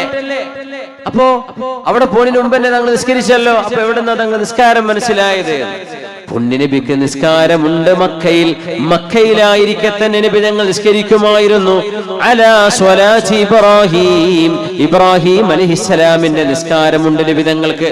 റക്അതാനി ഫിൽ വുദൂഇ വറക്അതാനി ഫിൽ അസ്വീൽ, രാവിലെ 2 റക്അത്തും വൈകുന്നേരം 2 റക്അത്തും നബി തങ്ങൾ നിസ്കരിക്കാറുണ്ട് സല്ലല്ലാഹു അലൈഹി വസല്ലം. തങ്ങൾക്ക് തഹജ്ജുദ് എന്ന് ഫറളായിരുന്നു, സ്വഹാബികൾക്ക് ഫറളല്ല. സ്വഹാബികൾ നബി തങ്ങൾ നിസ്കരിക്കുന്ന കണ്ട് നിസ്കരിച്ചവരുണ്ട്, പക്ഷെ തങ്ങൾക്ക് നിസ്കാരമുണ്ട്. മക്ക കാലഘട്ടം, മദീനയിലേക്ക് 13 കൊല്ലം കഴിഞ്ഞ ശേഷം നിസ്കാരവും ജുമുഅക്ക് വരുന്നത് മദീന കാലഘട്ടത്തിലാണ്. ഭയങ്കര അത്ഭുതമല്ലേ അത്? പുണ്യനബി ഏറ്റവും വലിയൊരു മഹാസമ്മേളനത്തിന് സാക്ഷിയായി. അങ്ങനത്തെ ഒരു സമ്മേളനം ലോകത്ത് നടന്നിട്ടില്ല. 1,24,000 വരുന്ന പ്രവാചകന്മാർ, അവർക്ക് മുഴുവനും അല്ലാഹു റിസറക്ഷൻ നൽകി, പുനരുദ്ധാരണം നൽകി. ജീവനോടെ ശരീരത്തോടെ അഷ്റഫുൽ ഖൽഖിന് വേണ്ടി അല്ലാഹു ജെറൂസലേമിലെ പള്ളിയിൽ അല്ലാഹു ഒരുമിച്ച് കൂട്ടി. അവരെ മുഴുവനും അവിടെ ഹബീബിന്റെ പിന്നിൽ 2 റക്അത്ത് നിസ്കരിച്ചു. ഈ അംബിയാഇന്റെ ഇമാമാണ്, അവരുടെ നേതാവാണ്, അവരുടെ സയ്യിദാണ്, ഖാതിമുർ റസൂലാണ്, അഷ്റഫുൽ ഖൽഖാണ് എന്ന് ലോകത്തിന് പഠിപ്പിക്കാൻ വേണ്ടി അല്ലാഹു ചെയ്ത പണിയാണിത്. ഉമർ റളിയല്ലാഹു അൻഹു തൗറാത്തിന്റെ 2 കഷ്ണം നബി തങ്ങളുടെ മുമ്പിൽ കൊണ്ടുവന്ന് കൊടുത്തപ്പോൾ, നബിയേ, ഇതിൽ തത്വജ്ഞാനങ്ങളുണ്ടല്ലോ, ഇതിൽ എന്തൊക്കെയോ ഹിക്മത്തുണ്ടല്ലോ, വേർഡ്സ് ഓഫ് വിസ്ഡം, തത്വജ്ഞാനങ്ങളുണ്ട് നബിയേ എന്ന് പറഞ്ഞ് ഹബീബിന്റെ മുമ്പിൽ കൊണ്ടുവന്നപ്പോ നബി തങ്ങളുടെ മുഖം ചമന്നത് നിങ്ങൾക്ക് ഓർമ്മയില്ലേ? ഹബീബ് ദേഷ്യപ്പെട്ടത്. അവിടെന്ന് പറഞ്ഞു, ഉമറേ, ലൗ കാന മൂസാ ഹയ്യൻ, മൂസ നബി അലൈഹിസ്സലാം ജീവിച്ചിരിപ്പുണ്ടായിരുന്നുവെങ്കിൽ ലമാ വസിഅഹു ഇല്ലാ ഇത്തിബാഇ, സാക്ഷാൽ മൂസ നബി പോലും എന്റെ ഖുർആനാണ് സ്വീകരിക്കുക, തൗറാത്തായിരിക്കില്ല. അങ്ങനത്തെ ഞാൻ നിങ്ങളുടെ മുമ്പിൽ ഉണ്ടായിരിക്കെ ഖുർആനും അതിന്റെ ഹദീസുകളും മനസ്സിലാവുന്നതിന്റെ മുമ്പ് തന്നെ നിങ്ങൾ എവിടെയാണ് സത്യം എവിടെയാണ് മിഥ്യയെന്നറിയാതെ, ഏതാണ് ചേർക്കപ്പെട്ടത് ഏതാണ് അടിസ്ഥാനപരമായ റബ്ബിന്റെ വചനങ്ങൾ എന്ന് മിക്സായി പോയ ഒരു ഗ്രന്ഥത്തെ എങ്ങനെയാണ് നിങ്ങൾ കയ്യിലെടുക്കുന്നത് എന്ന് നബി തങ്ങൾ പറഞ്ഞപ്പോ, മൂസാ നബി സാക്ഷാൽ തൗറാത്ത് കൊണ്ടുവന്ന നബി എങ്ങാനും ജീവിച്ചിരിപ്പുണ്ടെങ്കിൽ ആ മൂസാ നബി ലമാ വസിഅഹു ഇല്ലാ ഇത്തിബാഇ, എന്നെയായിരിക്കും മൂസ നബി പിൻപറ്റുക സല്ലല്ലാഹു അലൈഹി വസല്ലം. കഥീബുൽ അഹ്മർ, മൂസ നബിയുടെ ഖബർ നമുക്ക് സിയാറത്ത് ചെയ്യാൻ പറ്റും. ചാവുകടലിലേക്ക് പോകുമ്പോൾ റൈറ്റ് സൈഡിൽ ജെറൂസലേമിൽ നിന്ന് എക്സിറ്റ് ആയാൽ പിന്നെ താഴേക്ക് പോവുക. ഭൂമിയുടെ സമുദ്രനിരപ്പിൽ നിന്ന് 300 മീറ്റർ താഴേക്ക് പോകുന്ന ഒരു റോഡുണ്ട്. ഏറ്റവും താഴെ കിടക്കുന്ന സ്ഥലം, ചാവുകടൽ നിൽക്കുന്ന സ്ഥലം, അദ്നൽ അർള് ഗുലിബത്തിർ റൂം, അലിഫ് ലാം മീം, ഗുലിബത്തിർ റൂം ഫീ അദ്നൽ അർള് വഹും മിൻ ബഅദി ഗലബിഹിം സയഗ്ലിബൂൻ. റോമക്കാർ, യൂറോപ്പുകാർ പരാജിതരായി എന്ന് പറയുന്ന ഭാഗം, പേർഷ്യക്കാരുമായി നടന്ന യുദ്ധത്തിൽ റോമക്കാർ പരാജയപ്പെട്ടു. എവിടെ? ഫീ അദിനൽ അർള്, at the lowest point of earth, ഭൂമിയിലെ ഏറ്റവും താഴെയുള്ള സ്ഥലം. ഇത് ഖുർആൻ പറയുമ്പോഴേ ശാസ്ത്രം പോലും കണ്ടെത്തിയിട്ടില്ല. ചാവുകടൽ ഭൂമിയുടെ ഏറ്റവും ലോവസ്റ്റ് പോയിന്റ് ആണെന്ന് അത് ഖുർആൻ പറഞ്ഞൊരു അത്ഭുതമാണ്. ഫീ അദിനൽ അർള്, ഏറ്റവും താഴെ കിടക്കുന്ന സ്ഥലം. ദുനിയാവിൽ സമുദ്രനിരപ്പിൽ നിന്ന് താഴെ കിടക്കുന്ന സ്ഥലം വേറല്ല. സമുദ്ര കോഴിക്കോട് നമ്മളെ കടല് പറയില്ലേ, സമുദ്രനിരപ്പ് എന്നല്ലേ കാണിക്കുക. ഈ സമുദ്രനിരപ്പിൽ നിന്ന് 300 ചില്ലറ മീറ്റർ താഴെയാണ് ചാവുകടൽ എന്ന കടല് കിടക്കുന്നത്. ചാവുകടൽ, ഒരു ജീവി അതിനുള്ളിലില്ല.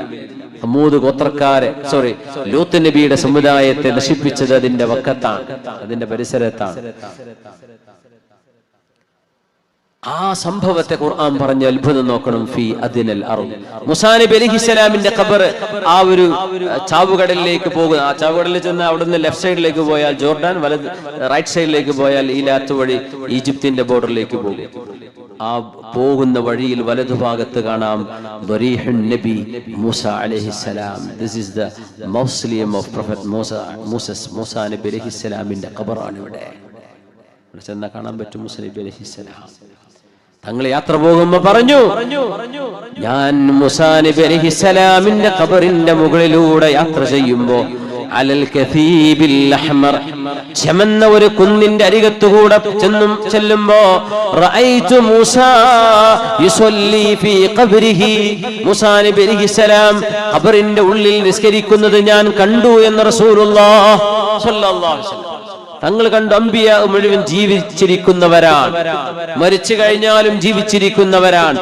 ഇത് മുസ്ലിമിന്റെ വിശ്വാസവും അഖീദയുമാണ്. ഇതില് തർക്കിക്കാൻ വന്നാൽ പ്രശ്നമാണ്, ഈമാനെ ബാധിക്കുന്ന പ്രശ്നമാണ്. പുണ്യനബി മരിച്ചു കഴിഞ്ഞാൽ പിന്നെ തങ്ങൾ പിന്നെ ഒന്നും പറഞ്ഞിട്ട് കാര്യമില്ല, തങ്ങളോട് ശിക്കായത്ത് പറഞ്ഞിട്ട് കാര്യമില്ല, കാരണം മരിച്ചു പോയില്ലേ, തീർന്നില്ലേ എന്ന് പറയുന്ന ആളുകൾ ഒന്ന് ചിന്തിക്കണം. അമ്പിയ ജീവിച്ചിരിക്കുന്നവരാണ്, അഹ്യാ ആണ്, അവർ ജീവിച്ചിരിക്കുന്നവരാണ്. ഈ വർത്താനം കേട്ട ജീവിച്ചിരിക്കുന്നവരല്ല എന്നല്ലേ വിചാരിക്കുക, ഒക്കെ തീർന്നു എന്നല്ലേ വിചാരിക്കുക. പുണ്യ നബിയോട് നമ്മൾ സ്വലാത്തും സലാമും പറഞ്ഞാൽ ഹബീബായ നബി തങ്ങൾ അതിന് സലാം അടക്കുന്നവരാണ്. ഉമ്മത്തിന് സലാം അടക്കും നബി തങ്ങൾ. ഇവിടുന്ന് വാക്കാലൂരുന്ന സ്വലാത്തു വസ്സലാം അലൈക യാ സയ്യിദി യാ റസൂലല്ലാഹ് എന്ന് പറഞ്ഞ അത് ആരാ പറഞ്ഞത്? അവരും അവരുടെ വാപ്പയുടെ പേരും തറവാട് പേരും ഹബീബിന് അറിയും, അള്ളാഹു അറിയിച്ചു കൊടുക്കുമെന്ന് തങ്ങൾ തന്നെ പറഞ്ഞു സ്വല്ലല്ലാഹു അലൈഹി വസല്ലം. സ്വഹീഹായ ഹദീസ് അല്ലേ. റഅയ്തു മൂസാ യുസല്ലി ഫീ ഖബ്രിഹി, മൂസാ നബി അലൈഹിസ്സലാം അവിടുത്തെ ഖബറിൽ നിസ്കരിക്കുന്നത് ഞാൻ കണ്ടു. നോക്കണം, അമ്പിയാക്കന്മാർ അവിടെയും ഇബാദത്തിലാണ്. മരിച്ചു കഴിഞ്ഞാൽ പിന്നെ ഇബാദത്ത് നമുക്ക് നിർബന്ധമല്ല, പക്ഷെ അമ്പിയാക്കന്മാർ അത് ചെയ്തുകൊണ്ടിരിക്കും. സയ്യിദുനാ മൂസ നബിയെ കണ്ടു. അവരും ഇതുവരെ മരിച്ചിട്ടില്ലാത്ത നബിയായ ഈസ നബി അലൈഹിസ്സലാം, ചില റിവായത്തുകളിൽ ഇപ്പോഴും മരിച്ചിട്ടില്ലാത്ത ഖിദർ നബി അലൈഹിസ്സലാം, ഇവരൊക്കെ നിബിതങ്ങൾക്ക് വേണ്ടി ഒരുമിച്ച് കൂടിയ സ്ഥലമാണ് ജെറുസലേമിലെ പള്ളി. അല്ലാമ ഇബ്നു കസീർ തങ്ങള് ഹിസ്റ്റോറിയനാണ്, അവർ മുഅർരിഖാണ്, ചരിത്ര പണ്ഡിതനാണ്, മുഫസ്സിറാണ്, ലുഗവിയാണ്, ഗ്രമേറിയനാണ്. മഹാനവറുകളുടെ തഫ്സീറിൽ ഒരു അത്ഭുതകരമായ സംഭവമുണ്ട്. മസ്ജിദുൽ അഖ്സയുടെ ഭരണം അന്ന് നടത്തുന്നത് റോമക്കാരാണ്. അന്ന് പുണ്യനബി തങ്ങളുടെ ഇസ്രാ മിഅ്റാജ് ഒക്കെ കഴിഞ്ഞതിന് ശേഷമാണ് അബൂ സുഫിയാന്റെയും കൂട്ടരുടെയും കച്ചവട സംഘം ഈലിയായിൽ എത്തുന്നത്, ജെറൂസലേമിലേക്ക് എത്തുന്നത്. അപ്പൊ അന്നത്തെ റോമൻ ഭരണാധികാരി പുണ്യനബി തങ്ങളുടെ കത്ത് കയ്യിൽ കിട്ടിയ കാലം മക്കക്കാരെങ്കിലും ഇവിടെ വന്നിട്ടുണ്ടോ എന്ന് ചോദിച്ചു. ആ ഉണ്ട്, അവരെയൊക്കെ നിന്റെ കൊട്ടാരത്തിലേക്ക് വിളിക്കുന്നു പറഞ്ഞു. അവരൊക്കെ വന്നു. അങ്ങനെ രാജാവിന്റെ മുമ്പിൽ അബൂ സുഫിയാനും സംഘവും ഹാജരായ വിഷയം ചരിത്ര പണ്ഡിതന്മാർ രേഖപ്പെടുത്തിയ അത്ഭുതകരമായ ഒരു സംഭവമാണ്. അബൂ സുഫിയാനോട് പറഞ്ഞു, നിങ്ങളാണോ നേതാവ്? അതെ, നേതാവ് എന്നെ ഫേസ് ചെയ്ത് മുമ്പിലിരിക്കും. പിന്നെ ആരൊക്കെ കൂടെ വന്നത്? നിങ്ങളൊക്കെ അല്ലെ? നിങ്ങളൊക്കെ നേതാവിന്റെ ബാക്കിൽ എന്റെ മുഖത്തേക്ക് നോക്കി നിൽക്കണം. പിന്നെ നിങ്ങളുടെ നേതാവെങ്ങാനും നുണ പറഞ്ഞാൽ നിങ്ങൾ കൈപൊക്കണം. അബൂ സുഫിയാൻ പറയാൻ, നബി തങ്ങളെ കുറിച്ചാ ചോദിച്ചത്. കഴിവിന്റെ പരമാവധി നുണ പറയാൻ ഞാൻ നോക്കിയായിരുന്നു, പക്ഷേ എന്റെ പിറകുന്ന് വരെന്താ കാട്ടുന്നത് എനിക്ക് അറിയില്ലല്ലോ, മാനം പോവില്ലേ, അതുകൊണ്ട് ഞാൻ സത്യം പറഞ്ഞു. എന്നോട് ചോദിച്ചു, രാജാവ്, ഈ മുഹമ്മദ് നബി നിങ്ങൾ അറിയുമോ? അതെ, അറിയും. ഇവരുടെ ഖബീലയും നാടും അറിയുമോ? അറിയും.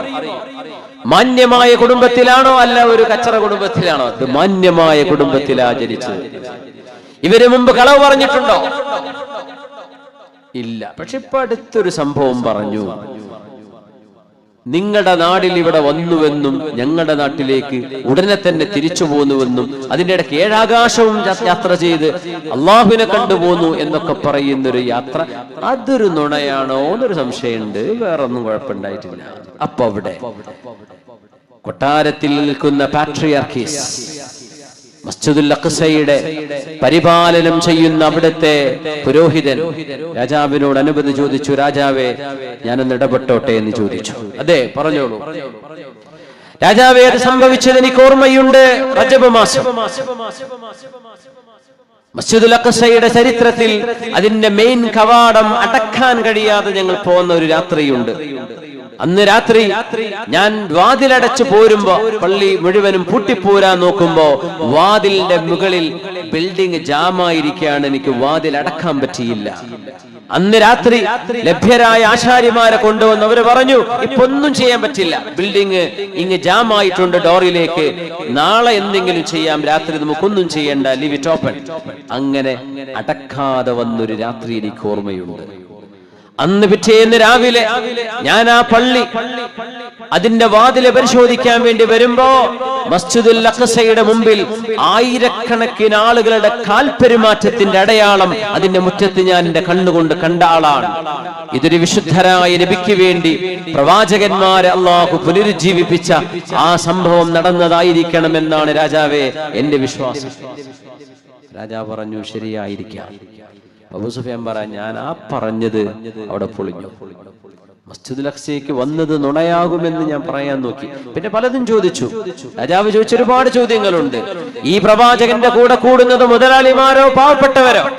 കൂടുതലും പാവപ്പെട്ടവരാണ്. യുദ്ധം എങ്ങനെയാണ്? അവരാണോ നിങ്ങളോ ജയിക്കുന്നത്? അൽ ഹർബു ബൈനനാ സിജാൽ. ചിലപ്പോ ഞങ്ങൾ ജയിക്കും, ചിലപ്പോ അവര് ജയിക്കും.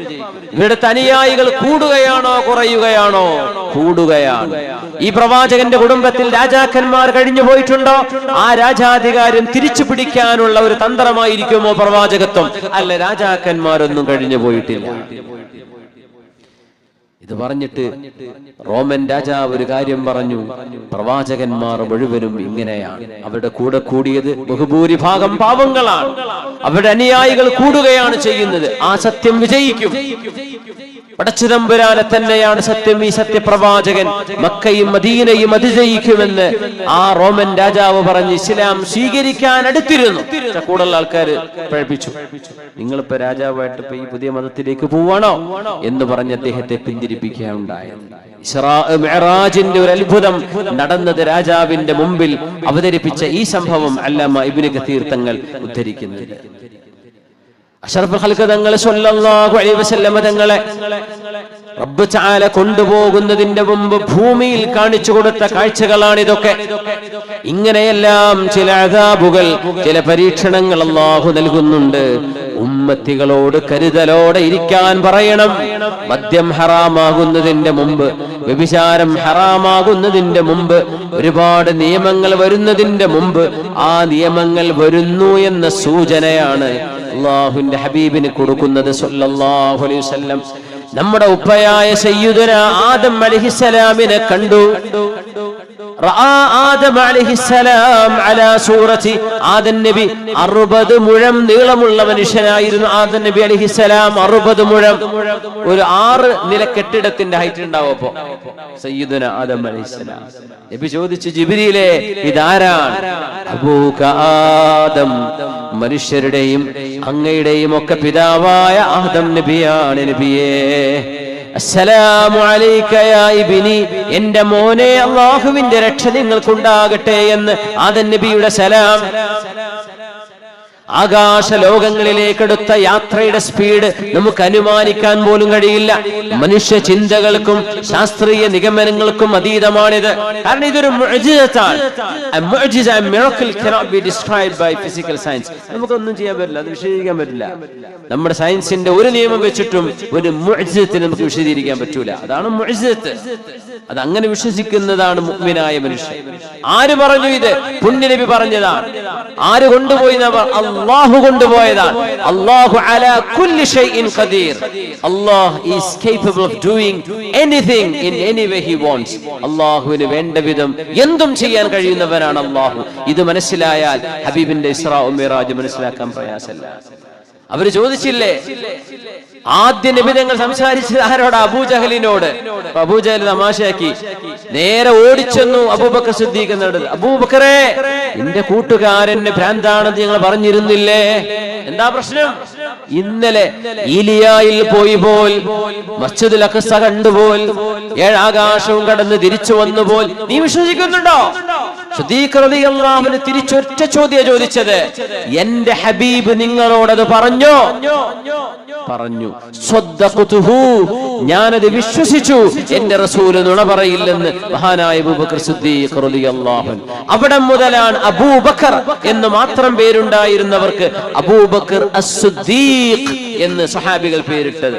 ഇസ്രാ മിഅ്റാജ് അങ്ങനെ വിശ്വസിച്ച മഹാനാണ് അബൂബക്കർ സിദ്ദീഖ് റളിയല്ലാഹു അൻഹു. അത്ഭുതമായിരുന്നില്ലേ അത്? റബ്ബിന്റെ ഹദ്റത്തിലേക്ക് അല്ലാഹു കൊണ്ടുപോയ യാത്രയാണത്. രണ്ടാം ആകാശത്ത് കണ്ടുമുട്ടി യഹ്യാ നബി, ഈസ നബി അലൈഹിസ്സലാമിനെ.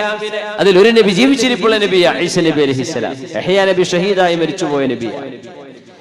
മൂന്നിൽ കണ്ടുമുട്ടി നബിയുല്ലാഹി യൂസുഫ് അലൈഹിസ്സലാം, പിന്നെ ഇദ്രീസ് അലൈഹിസ്സലാം, പിന്നെ ഹാറൂൻ അലൈഹിസ്സലാം, പിന്നെ മൂസ അലൈഹിസ്സലാം. ഏഴാം ആകാശത്തുണ്ട് ഇബ്രാഹിം അലൈഹിസ്സലാം.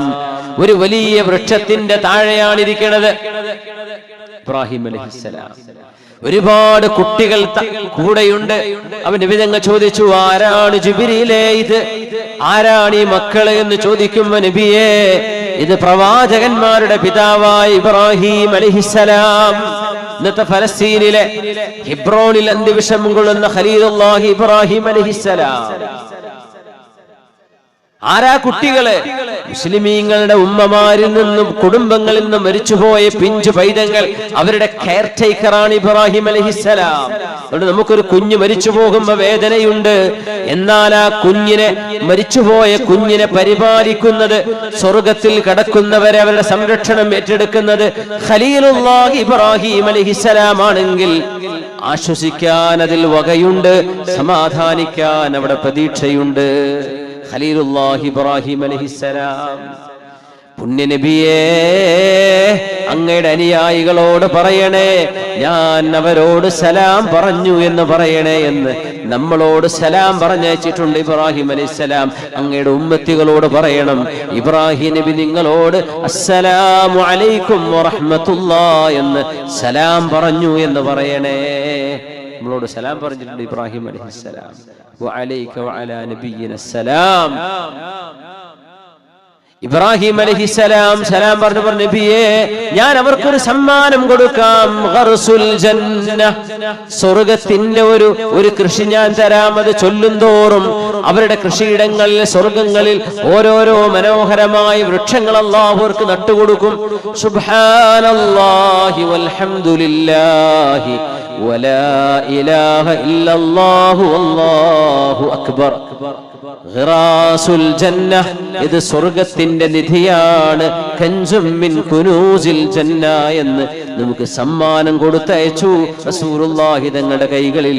ഇബ്രാഹിം അലൈഹിസ്സലാം, ഇബ്രാഹിം നബി നമ്മളെ ബന്ധതാണ്. വഅദ്ദിൻ ഫിന്നാസി ബിൽ ഹജ്ജ് യഅതൂക റിജാലാ വഅലാ കുല്ലി ളാമിരി യഅതീന മിൻ കുല്ലി ഫജ്ജിൻ അമീഖ്.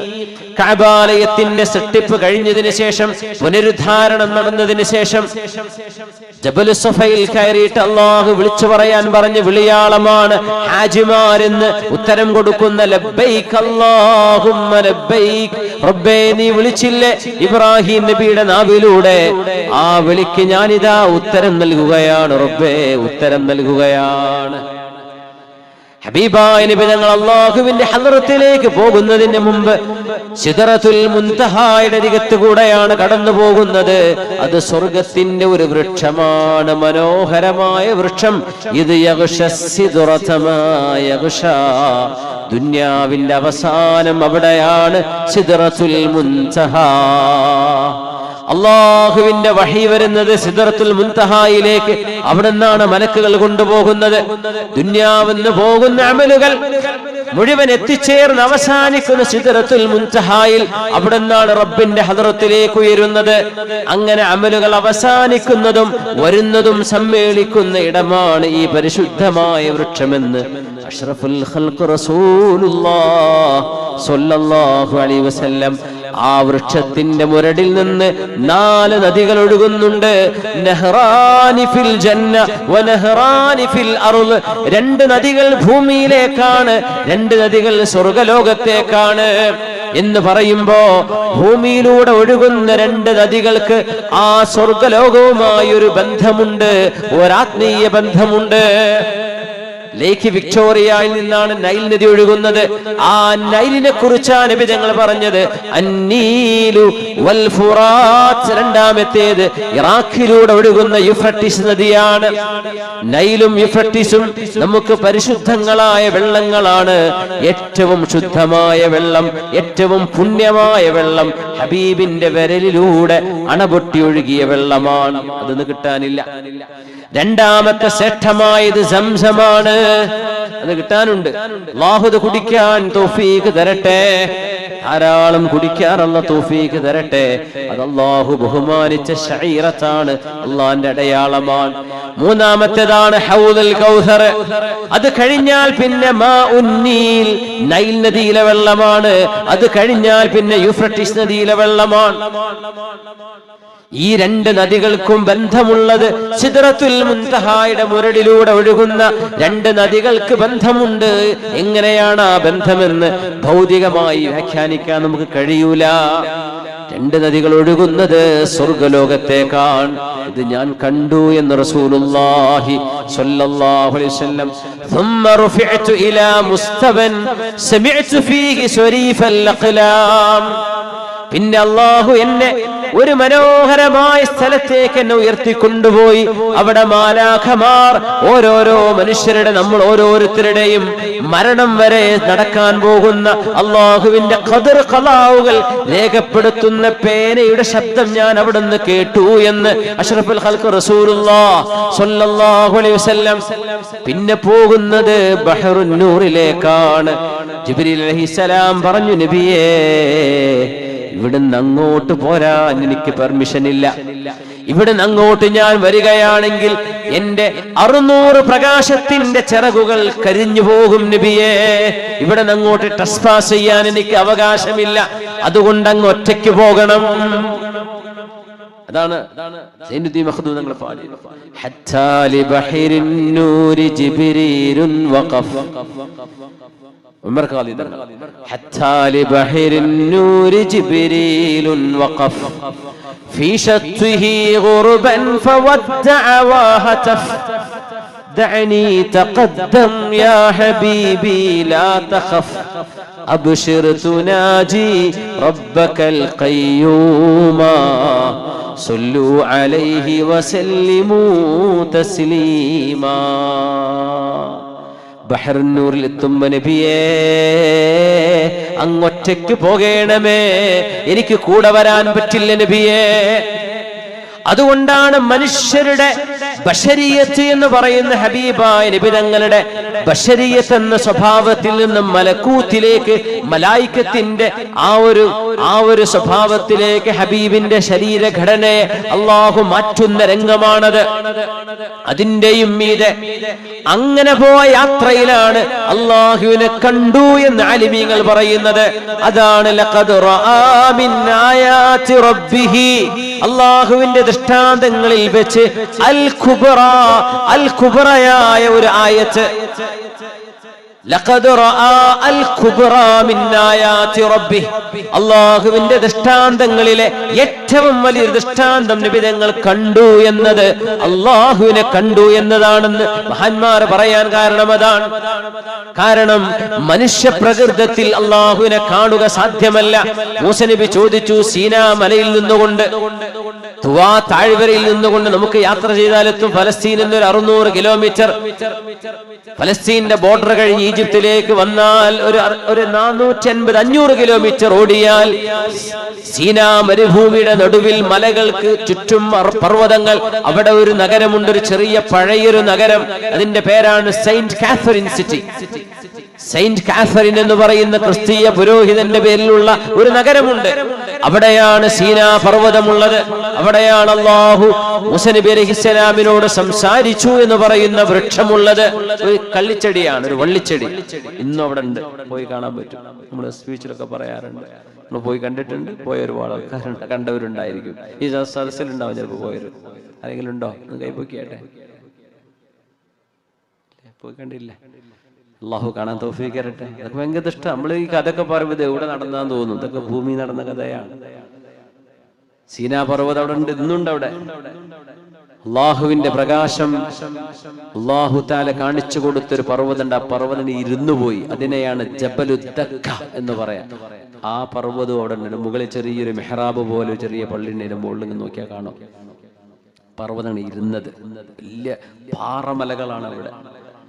സീനാ പർവ്വതത്തിന്റെ താഴ്വരയിലാണ് ഈ ചെടിയുള്ളത്, കള്ളിച്ചെടി.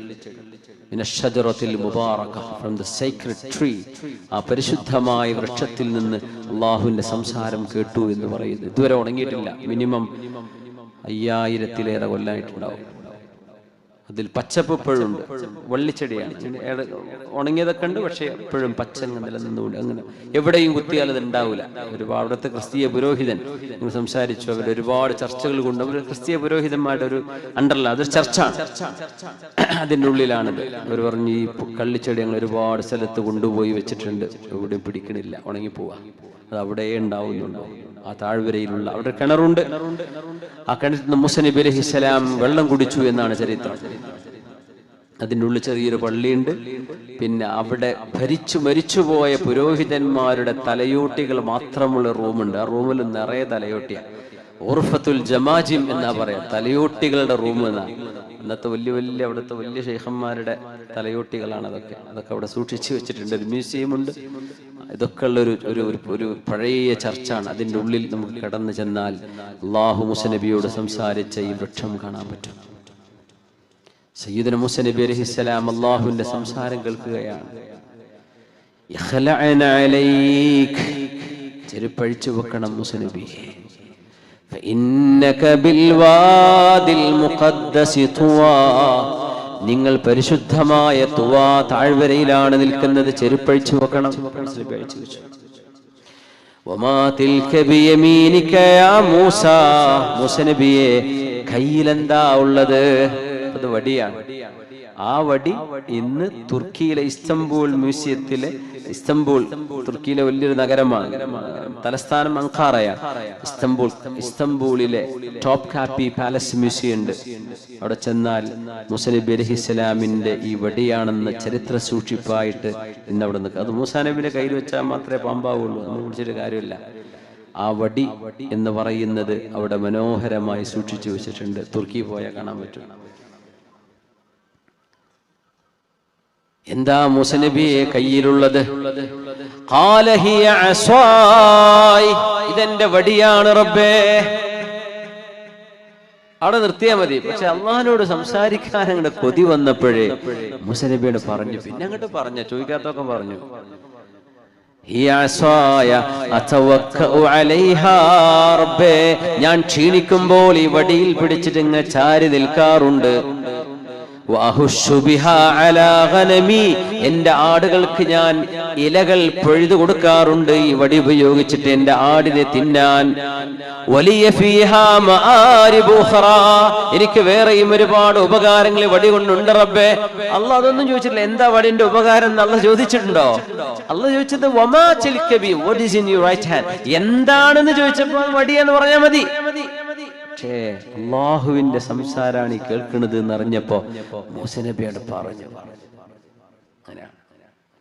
പിന്നെ കുറെ സംസാരിക്കും, ഇഷ്ടപ്പെട്ടവരെ കുറെ സംസാരിക്കില്ല, കുറെ സംസാരിച്ചു. മൂസ നബി അള്ളാഹിനോട് റബ്ബേ എനിക്ക് നിന്നെ ഒന്ന് കാണിച്ചു തരുമോ? റബ്ബി അരിനീ അൻളുർ ഇലൈക്, അല്ലാഹുവേ ഞാൻ മനുഷ്യനാണെന്ന നിലയിൽ ഈ ഭൂമിയിൽ വെച്ച് സൃഷ്ടാവായ നിന്നെ എനിക്ക് അങ്ങനെ കാണാൻ കഴിയുമെന്ന് തോന്നുന്നില്ല. എനിക്കറിയാം നിന്നെ ഇവിടെ വെച്ച് കാണുവാൻ പറ്റില്ല എന്ന്. പക്ഷേ നീ കാണിച്ചു തന്നാൽ എനിക്ക് കാണാമല്ലോ. അതുകൊണ്ട് റബ്ബി, എന്റെ രക്ഷിതാവേ, അരിനീ, നീ നിന്നെ എനിക്ക് കാണിച്ചു തരേണമേ. അങ്ങനെ മൂസ നബി ചോദിക്കണത്. എന്തല്ല, ഞാനവിടെ നോക്കട്ടെ എന്നല്ല, അത് മൂസ നബിക്ക് അറിയാം, ഇവിടെ കാണൂല. പക്ഷെ അരിനി, നീയായിട്ട് റബ്ബേ അങ്ങയുടെ പരിശുദ്ധമായ പ്രകാശം എനിക്ക് അങ്ങ് കാണിച്ചു തരുകയാണെങ്കിൽ എനിക്ക് കാണാമല്ലോ. നബിന്റെ വാക്ക് വളരെ സൂക്ഷ്മമായിട്ട് നോക്കണം. അത് കർക്കശമായ പ്രയോഗമാണത്. എന്തേ? നീ കാണിച്ചു തരണം റബ്ബേ, അല്ലാതെ എന്നെ കൊണ്ട് കാണാൻ പറ്റൂല. അൻളുർ ഇലൈക്, നിന്നിലേക്ക് എനിക്കൊന്ന് നോക്കാനാണ്, എനിക്കൊന്ന് കാണിച്ചു തരണേ. അല്ലാഹുവിന്റെ മറുപടി എന്താണ്? ലൻ തറാനി, മൂസ നബിയെ, അങ്ങ് മനുഷ്യരായിട്ട് ഇവിടെ നിലനിൽക്കെ, അങ്ങയുടെ മനുഷ്യത്വം അങ്ങയുടെ കൂടെ ഉണ്ടായിരിക്കെ, ലൻ തറാനി, നിങ്ങൾക്ക് എന്നെ കാണാൻ പറ്റൂല. അല്ലാഹ് പറഞ്ഞ മറുപടി എന്തല്ല? എന്നെ കാണപ്പെടുകയില്ല എന്നല്ല. അങ്ങനെയാണെങ്കിൽ ലൻ ഉറാ, അങ്ങനെ മറുപടി വരിക, എന്നെ ആർക്കും കാണാൻ പറ്റൂല. അങ്ങനെയല്ല, നിങ്ങൾക്ക് എന്നെ കാണാൻ പറ്റൂല. ഇപ്പോ ആഖിറത്ത് കാണാൻ പറ്റും, ഇവിടെ കാണാൻ പറ്റൂല, ദുന്യാവിൽ കാണാൻ പറ്റൂല. എന്നാലും മൂസ നബി അലൈഹിസ്സലാം ചോദിച്ചു, അല്ലാഹുവേ ഒന്ന് കാണിച്ചു തരുമോ, ഒന്ന് കാണിച്ചു തരുമോ?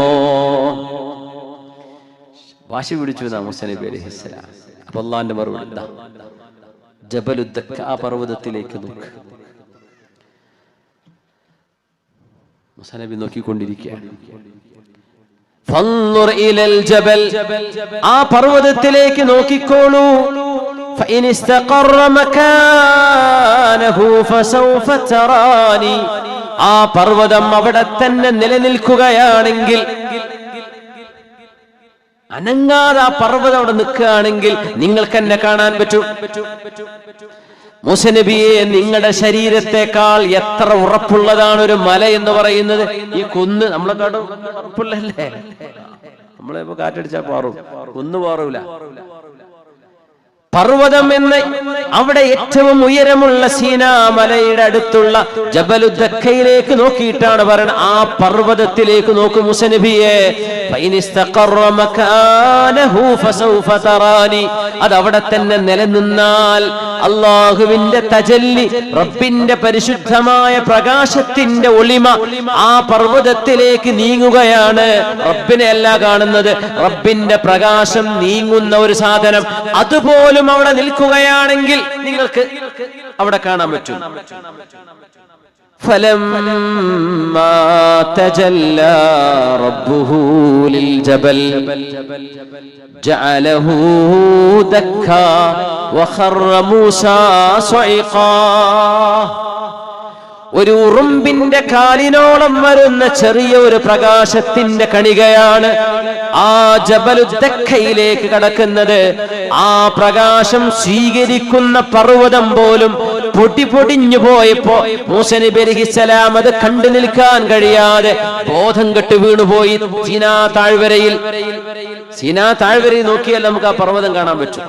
ആ പർവ്വതം ഇരുന്നൊക്കെയാണ്, അങ്ങോട്ട് ഇരുന്ന പോലെ കാണാൻ പറ്റും. അതിന്റെ പുറത്തൊക്കെ വലിയ വലിയ മലകളാണ്. ഈ പർവ്വതം കണ്ട് ചതഞ്ഞിരിക്കുകയാണ്. ജബലുദ്ദക്ക എന്ന് പറയാം. അവിടെ കുറെ കാട്ടറബികളാണുള്ളത്. അതിന്റെ കഥ പറഞ്ഞു തരും. ജബലുദ്ദക്ക, ആ പ്രകാശം പർവ്വതത്തിന് സ്വീകരിക്കാൻ കഴിഞ്ഞില്ല എങ്കിൽ മൂസ നബിയെ, നിങ്ങളുടെ ശരീരത്തിലേക്കാണ് ഇത് വരുന്നതെങ്കിൽ എന്താകും നിങ്ങളുടെ ശരീരത്തിന്റെ അവസ്ഥ? അല്ലാഹു ചെയ്ത നിഅമത്താണ്. മൂസ നബിയെ തടീക്കത് കൊടുത്തില്ല, പർവ്വതം കൊണ്ട് കാണിച്ചു കൊടുത്തു. അതവിടെ നിലനിന്നില്ല. എന്നാ പിന്നെ മൂസ നബിയെ ഇവിടെ വെച്ച് കാണാൻ പറ്റൂല, നിങ്ങൾക്ക് ഇവിടെ വെച്ച് കാണാൻ പറ്റില്ല, അള്ളാഹിനെ ഒരിക്കലും കാണാൻ പറ്റില്ല എന്നല്ല പറഞ്ഞത്. അങ്ങനെയായിരുന്നുവെങ്കിൽ അല്ലാഹ് പറയുന്നത് ലൻ ഉറാ, അല്ലാഹു കാണിച്ചു കൊടുക്കുകയാണെങ്കിൽ മനുഷ്യരുടെ ഹബീബായ നബി തങ്ങളുടെ ബശരിയത്ത് എന്ന് പറയുന്ന തങ്ങൾ മനുഷ്യരാണ് എന്ന സ്വഭാവത്തിൽ നിന്ന് തങ്ങളുടെ ശരീരത്തെ അല്ലാഹു മലക്കിയത്തിലേക്ക് മാറ്റിയിട്ടാണ് അല്ലാഹു 7 ആകാശങ്ങൾക്ക് മുകളിലേക്ക് കൊണ്ടുപോകുന്നത്. എന്തിനെന്നറിയോ? ലിനുരിയഹു റബ്ബി അരിനി എന്നാ മൂസ നബി ചോദിച്ചത്. എനിക്ക് നീ കാണിച്ചു താ റബ്ബേ. ലിനുരിയഹു, ഹബീബിനെ ഞാൻ കാണിച്ചു കൊടുക്കാൻ. അല്ലാഹുക്ക് കാണിച്ചു കൊടുക്കാൻ പറ്റുമല്ലോ. ലാ തുദ്രികുഹുൽ അബ്സ്വാർ, കണ്ണുകൾക്കാർക്കും കണ്ടെത്താൻ കഴിയാത്തവനാണ് അല്ലാഹു. അല്ലാഹു റബ്ബുൽ ഇസ്സത്തിനെ നമ്മുടെ ഈ ചെറിയ കണ്ണുകൊണ്ട് ഇവിടെ വെച്ച് കാണണമെന്ന് പറഞ്ഞാൽ അല്ലാഹുവിന്റെ മഹത്വം നമ്മുടെ കണ്ണിന് കാണാൻ പറ്റുന്ന വിധം ചെറുതായി വരണമെന്നല്ലേ പറയണത്. അപ്പൊ അള്ളാഹിനെ ചെറുതാക്കലാണ്. എന്റെ കണ്ണുകൊണ്ട് കാണാൻ പറ്റണം. എന്റെ കണ്ണെന്ന് പറഞ്ഞ ഈ ചെറിയ 2 ബോളാണ് അല്ലേ? ഇതിന്റെ മുമ്പിൽ അള്ളാഹ് കാണുന്നത് എന്ത് വാശിയപ്പോ? അതൊക്കെ കുട്ടി വെറുതെ പറയാ വാപ്പാനെ കാണും, വാപ്പ ഗൾഫിൽ, എൻ്റെ വാപ്പ ഇപ്പൊ ഞാനിപ്പോ എന്റെ കളിക്കോപ്പിന്റെ ഉള്ളിലേക്ക് വാപ്പ ഇറങ്ങിയിരിക്കണം എന്ന് പറഞ്ഞാൽ എന്താ ചെയ്യാ? ഒരു ഉദാഹരണം പറയാം, വാപ്പാനേല് കൊള്ളൂല. കുട്ടി പറയും എന്റെ മുമ്പിൽ ഇങ്ങനെ വാപ്പ വന്നിരിക്കണം എന്ന് പറഞ്ഞാൽ അല്ലാഹു തആല മനുഷ്യ റബ്ബിന്റെ സൃഷ്ടികളാണ്, അള്ളാന്റെ പടപ്പുകളാണ് നമ്മളും ഈ പ്രപഞ്ചവും മുഴുവനും. അള്ളാഹു അവന്റെ സൃഷ്ടികളുടെ സ്വഭാവം പോലെയല്ല. മുഖാലിഫുൽ ലിൽ ഹവാദിസ്, ഇത് റബ്ബിന്റെ വിശേഷണങ്ങൾ കുറിച്ച് പഠിക്കുമ്പോൾ പഠിക്കേണ്ടതാണത്. ആ റബ്ബിനെ നമ്മുടെ കണ്ണുകൊണ്ട് കാണത്തക്ക വിധം അല്ല ചെറുതായി വരണമെന്നാണോ എന്റെ റബ്ബിനെ കണ്ടാലേ ഞാൻ വിശ്വസിക്കൂ എന്ന് പറയുന്നതിനർത്ഥം? ഇതെങ്ങനെയെന്നറിയോ? ഈ ബിൽഡിങ്ങിന്റെ വേറെ ഏതോ ബിൽഡിങ്ങിന്റെ മുകളിൽ നിന്ന് തീ കത്തിയിട്ട് പുക ഉയരുന്നുണ്ടോ എന്ന് സങ്കല്പിക്കുക. കറുത്ത പുക വരുന്നുണ്ട് ഒരു ബിൽഡിങ്ങിന്റെ മുകളിൽ നിന്ന്. അപ്പൊ നമ്മള് കാണുമ്പോ തന്നെ പറയും അതാ അവിടെ തീ പിടിച്ചിട്ടുണ്ട്, പുക പോകുന്നത് കാണുന്നുണ്ട്. സംഗതി നടക്കുന്ന കീഴ്ശ്ശേരിയിലായിരിക്കാം, അല്ലെങ്കിൽ അരീക്കോട് അങ്ങാടിയിലായിരിക്കാം. പക്ഷെ നമ്മൾ പുക കാണുമ്പോ അവിടെ തീ പിടിച്ചിട്ടുണ്ട്. അപ്പൊ ഒരുത്തൻ പറയാ അത് വെറും പുകയാണ്, അതിന് തീയൊന്നും ഉണ്ടാവില്ല, വെറുതെ ഉണ്ടായതാണ് എന്ന് പറഞ്ഞാൽ എന്താ അവസ്ഥ?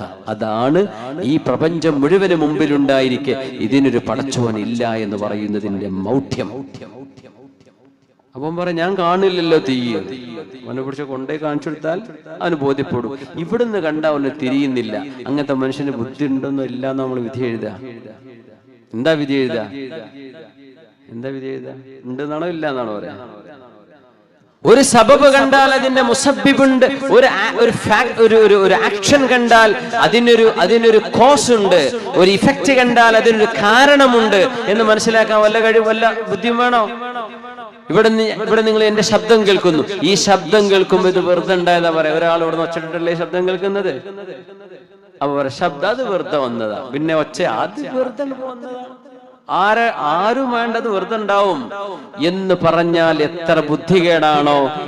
ഇതാണ് ഇപ്പൊ ഈ യുക്തിവാദം എന്ന് പറഞ്ഞിട്ട് യുക്തിയുള്ള വാദമാണ് എന്ന് പറഞ്ഞു നടക്കുന്ന സംഭവത്തിന്റെ അടിസ്ഥാനം ഇതാണ്. സംഗതി യുക്തിരാഹിത്യമാണ്, യുക്തി ഇല്ലായ്മയാണ്, അല്ലേ? അല്ലാഹു തആല ഇതൊക്കെ പടച്ചിട്ട് ആരാ ഈ മണ്ണൊക്കെ എവിടുന്ന് കൊണ്ടുവരും? ഇതൊക്കെ ഒന്ന് ലോറിയിൽ മണ്ണടിച്ചാൽ മനസ്സിലാവും എത്ര ലോഡ് മണ്ണായി കിടക്കണത്. ഇതൊക്കെ എവിടുന്ന അള്ളാഹു ഇല്ലായ്മയിൽ നിന്നുണ്ടാക്കിയത്. നമുക്ക് കോരി അപ്പുറത്ത് കൊണ്ടുപോയിടാനേ പറ്റുള്ളൂ. അതില്ലായ്മ ചെയ്യാൻ പറ്റുമോ? പറ്റില്ല. നമുക്കായിട്ട് ഇല്ലായ്മ ഉണ്ടാക്കാൻ പറ്റുമോ? അതും പറ്റില്ല. മനുഷ്യന്റെ ശരീരം, ഒരു കുഞ്ഞിന്റെ ദേഹം, ഒരു ആടിൻകുട്ടിയുടെ, ഒരു പക്ഷിയുടെ ശരീരം, അതിന്റെ ജീവക കോമ്പോണന്റുകൾ എന്തൊക്കെയാണെന്നൊക്കെ സയൻസ് പറഞ്ഞുതരും. എന്നാൽ അതൊക്കെ ഇട്ടിട്ട് നമുക്കൊരു കുഞ്ഞിനെ ജനിപ്പിക്കാൻ പറ്റുമോ? ഇല്ല. ഒരു ഡോളൻ ഉണ്ടാക്കാൻ പറ്റും. പിന്നെ പറയും നമ്മള് യന്ത്രമനുഷ്യന്മാരുണ്ടാക്കുന്നുണ്ടല്ലോ, ബാറ്ററി തീർന്നോക്കണ്ടേ? ഒരു അനങ്ങൂല. ചാർജ് ചെയ്യേണ്ടതിനൊക്കെ ബാറ്ററി തീർന്ന യന്ത്രമനുഷ്യന് പറയാൻ പറ്റും എന്റെ ചാർജ് പോയിക്കണ നോക്കളൊന്ന് ചാർജ് പ്ലഗ് കുത്തി തരണേ.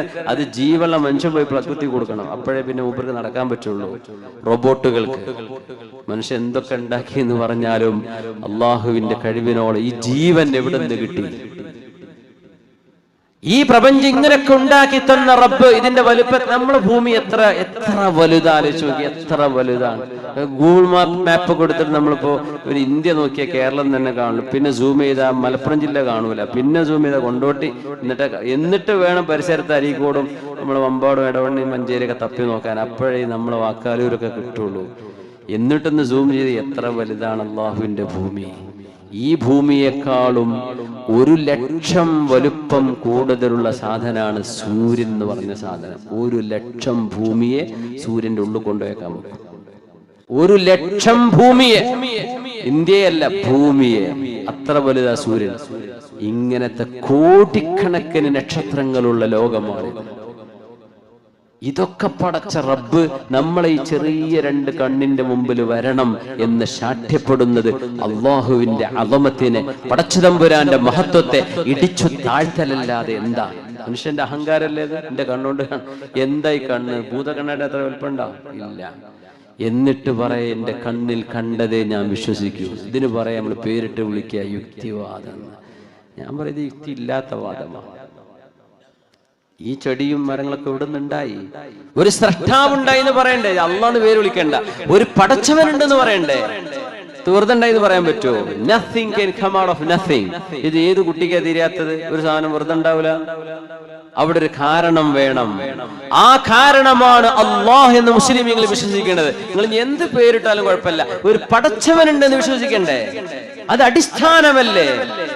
ഖുർആൻ ചോദിക്കുകയാണ്, എന്തൊരു വലിയ മൗഢ്യമാണ്, അള്ളാഹുവിനെ നിഷേധിക്കുകയാണോ?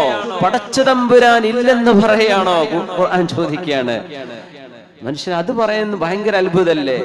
ആ റബ്ബ് തആലയെ, അല്ലാഹുവിനെ കണ്ണുകളെ കൊണ്ട് കീഴ്പ്പെടുത്താൻ കഴിയില്ല, എന്നാൽ വഹുവ യുദ്രികുൽ അബ്സാർ, കണ്ണുകളെ കീഴ്പ്പെടുത്തുന്നവനാണ് അല്ലാഹു. വഹുവൽ ലതീഫുൽ ഖബീർ. ഹബീബായ നബി തങ്ങൾക്ക് ആ അവിടുത്തെ പരിശുദ്ധമായ ശരീരത്തെ മനുഷ്യരുടെ സ്വഭാവങ്ങളിൽ നിന്ന് മാറി മലക്കൂത്ത് സമായിൽ കൊണ്ടുപോയി മലായികത്തിന്റെ പ്രകൃതങ്ങളെക്കാളും ഉന്നതമായ സ്വഭാവത്തിലേക്ക് ഹബീബിന്റെ ജസദിനെ, നബി തങ്ങളുടെ ജസദിനെ അല്ലാഹു മാറ്റിയതിന് ശേഷമാണ് ബഹറുൻ നൂറിനെ പുറത്തേക്ക് പോകുന്നത്. അതുവരെ ജിബ്രീൽ അലൈഹിസ്സലാം കൂടെയുണ്ട്. അങ്ങനത്തെ നിബിതങ്ങൾക്ക് ലഖദ് റആ മിൻ ആയാതി റബ്ബിഹി, അല്ലാഹുവിന്റെ ദൃഷ്ടാന്തങ്ങളിൽ നിന്ന് അൽ കുബ്ര, കുബ്രയായ ഒരു ദൃഷ്ടാന്തം നിബിതങ്ങൾ കണ്ടു, റബ്ബ് തആലയെ കണ്ടു എന്ന് പറയുന്നതിൽ എന്താ വിശ്വസിക്കാൻ പ്രയാസമുള്ളത്? ഹബീബായ നിബിതങ്ങൾ അല്ലാഹുവിന്റെ ഹളറത്തിൽ എത്തുന്നത് ഖദീജ ബീവിയുടെയും അബൂ ത്വാലിബിന്റെയും വഫാത്തിന് ശേഷം ത്വായിഫുകാരെ ഹബീബിനെ കല്ലെറിഞ്ഞോടിച്ച് നിബിതങ്ങളുടെ മുമ്പിൽ എല്ലാ അസ്ബാബുകളും മുറിഞ്ഞു പോയതിനു ശേഷം മുസബ്ബിബായ അല്ലാഹുവിന്റെ ഹളറത്തിലേക്ക് റബ്ബ് തആല ഹബീബിനെ കൊണ്ടുപോയ യാത്രയാണിത്. എന്നിട്ട് ഖുർആൻ പറഞ്ഞു, വമാ ജഅൽന റുയല്ലതി യറൈനാക ഇല്ലാ ഫിത്നതൻ ലിന്നാസ്. ഇസ്രാ മിഅ്റാജിന്റെ കഥ കേട്ടുകൊണ്ട് 12 ആളുകൾ ഇസ്ലാമിൽ നിന്ന് എഴുന്നേറ്റ് പോയിട്ടുണ്ട്. 12 ആളുകൾ. എന്തുകൊണ്ട്? അവര് പറഞ്ഞു, ഞങ്ങൾക്ക് ഇത് വിശ്വസിക്കാൻ പറ്റൂല. ഇതൊരു സ്വപ്നമായിരുന്നുവെങ്കിൽ, ഇതൊരു ആത്മീയ യാത്രയായിരുന്നുവെങ്കിൽ ആർക്കെങ്കിലും പരീക്ഷണമുണ്ടോ? സ്വപ്നത്തിൽ നമ്മൾ എവിടൊക്കെ പോകും? സ്വപ്നത്തിൽ എവിടൊക്കെ പോകും? വാക്കാൽ ഇരുന്നിട്ട് നമ്മൾ അമേരിക്ക വരെ പോയി വരൂലേ? വരും. ആരെങ്കിലും എന്തേലും പറയോ? സ്വപ്നല്ലേ, പോകാലോ. പുണ്യനബിതങ്ങൾ അവരോട് പറഞ്ഞിരുന്നത്, ഞാൻ സ്വപ്നത്തിൽ പോയി എന്നായിരുന്നുവെങ്കിൽ, ഇതൊരു ഫിത്നയല്ല, പരീക്ഷണമല്ല. 12 ആള് എന്തിന് ഇസ്ലാം എന്ന് പുറത്തു പോകണം? എന്നാൽ തങ്ങൾ പറഞ്ഞത് അസ്റാ ബി അബ്ദിഹി, പരിശുദ്ധമായ ശരീരത്തോടെ, റൂഹോടെ. ഇതൊരു സൂപ്പർ നാച്ചുറൽ സംഭവമാണ്. This is not extraordinary miracle. ഈ ഒരു മഹാത്ഭുതത്തെ ഒരു മുഅ്മിന് മനസ്സിലാക്കാൻ പ്രയാസമില്ല. സുബ്ഹാന, ആരാണെന്ന് മനസ്സിലായാൽ. അതുകൊണ്ട് അല്ലാഹ് സുബ്ഹാനല്ലദി അസ്റാ, ഇത് അല്ലാഹ് ചെയ്ത പണിയാണ്. ഇത് വിശ്വസിക്കാൻ പറ്റുന്നവർ ഇതിന്റെ ഉള്ളിൽ ഇരുന്നാൽ മതി, അല്ലാത്തൊരു വയ്ക്കോ. അതുകൊണ്ടാണ് ഈ പരിശുദ്ധമായ സംഭവം ഓരോ വർഷവും നമ്മൾ നോമ്പനുഷ്ഠിച്ചുകൊണ്ടും ആചരിച്ചുകൊണ്ടും അതിന്റെ കഥ പറഞ്ഞും ചരിത്രം പഠിച്ചുകൊണ്ടും നമ്മൾ അനുസ്മരിച്ചുകൊണ്ടിരിക്കുന്നത്. ഇത് അല്ലാഹുവിന്റെ ഹബീബിന്റെ ജീവിതത്തിലെ അത്ഭുതകരമായ സംഭവമാണ്. അല്ലാഹു നേരിട്ടാണ് കൊടുക്കുന്നത്. 5 വക്ത് നിസ്കാരം 50 കൊടുത്തു. ആദ്യം 50 കൊടുത്തു, അത് 5ആയി ചുരുങ്ങി. എന്നാൽ അല്ലാഹുക്ക് ആദ്യമേ 5 കൊടുത്തുകൂടായിരുന്നോ? ഹബീബായ റസൂലുള്ളാഹി തങ്ങളുടെ ഏറ്റവും വലിയ ഒരു സ്വഭാവ ഗുണമാണ് അവിടെ കാണേണ്ടത്. നമുക്ക് ചോദിക്കാൻ വേണമെങ്കിൽ, അള്ളാഹുവിന് ആദ്യം 5 കൊടുത്താൽ പോരായിരുന്നോ? ഇത് മൂസാ നബിയുടെയും അള്ളാഹുവിന്റെയും ഇടയിൽ 9 തവണ പുണ്യനബി തങ്ങളുടെ യാത്രയുണ്ടായി 5ആയി ചുരുങ്ങുമെന്ന് അള്ളാഹ്ക്ക് അറിയൂലേ? പിന്നെ എന്തിനാ അങ്ങനെ സംഭവിച്ചത്? അതിന്റെ മറുപടിയാണ് ഹബീബായ നബി തങ്ങൾ പഠിപ്പിക്കുന്ന ഏറ്റവും വലിയ ആശയം. മുഅ്മിനീങ്ങളെ, വിശ്വാസിനികളെ, ഇസ്ലാമിന്റെ ഒരു നിയമത്തിന് 2 അനുസരണ നമ്മൾ കൊടുക്കേണ്ടതുണ്ട്. 2 എണ്ണം. 1, ഇത് അള്ളാഹുവിന്റെ നിയമമാണെന്ന് അംഗീകരിക്കണം. 2, നമ്മളെ കൊണ്ട് ചെയ്യാൻ പറഞ്ഞതാണെങ്കിൽ അത് ചെയ്തു കാണിക്കണം. ഉദാഹരണം, മയക്കുമരുന്ന് പറ്റൂല എന്ന് പറഞ്ഞു, അത് ഹറാമാണ് എന്ന വിഷയം നമ്മൾ അംഗീകരിക്കണം. ഒരാൾ പറഞ്ഞു, അതൊക്കെ ഹലാല, വെറുതെ പറയല്ലേ, ഇസ്ലാം എന്ന് പുറത്തു പോകും. ചെയ്യരുത് എന്ന് പറഞ്ഞ് ചെയ്യാതിരിക്കണം. നേരെ മറിച്ച് ഒരാൾ പറഞ്ഞു, എനിക്കിത് നിർത്താൻ പറ്റണില്ല, ഞാൻ നോക്കിക്കോളാം, പക്ഷെ ഞാനിപ്പോ ആ പരിപാടിയിൽ തന്നെയാണ് മുന്നോട്ട് പോണത്. പക്ഷെ അത് ഹറാമൊക്കെ തന്നെയാണ്, എന്നെ കൊണ്ട് പറ്റണില്ല. അവൻ തെറ്റുകാരനായ ഒരു മുഅ്മിനാണ്. മുഅ്മിനുൻ ആസിൻ എന്നാ പറയാ. നേരെ മറിച്ച് ഒരാൾ ഇത് തെറ്റാണെന്ന് അംഗീകരിക്കാതിരുന്നാൽ അയാൾ കാഫിറാണ്, ഇസ്ലാം എന്ന് പുറത്താണ്. ശറഇന്റെ നസ്സുകൊണ്ട് സ്ഥിരപ്പെട്ട ഒരു സംഭവം ഒരാൾ നിഷേധിച്ച. നിസ്കാരം നിർബന്ധമാണ്. ഒരാൾ പറയും എനിക്ക് നിസ്കരിക്കാൻ ഇപ്പൊ പറ്റണില്ല, ഞാനിപ്പോ അന്ന് കൊറോണ കാലത്ത് നിർത്തിയത്, അപ്പൊ പിന്നെ തുടങ്ങിയിട്ടില്ല എന്നൊരുത്തം പറയുമ്പോ നിസ്കാരം നിർബന്ധം തന്നെയാണ്, പക്ഷെ എന്റെ മടി കൊണ്ട് എനിക്ക് ആവണില്ല എന്ന് പറഞ്ഞാൽ അവൻ മുഅ്മിനാണ്, തെറ്റുകാരനായ മുഅ്മിനാണ്. നേരെ മറിച്ച് അത് നിർബന്ധമൊന്നുമില്ലടോ എന്ന് പറഞ്ഞു കഴിഞ്ഞാൽ ഇസ്ലാം എന്ന് പുറത്താണ്. പിന്നെ മുസ്ലിമീങ്ങളുടെ മക്ബറയിൽ പോലും അവരെ മറവ് ചെയ്യാൻ പറ്റൂല. എന്തേ? അല്ലാഹു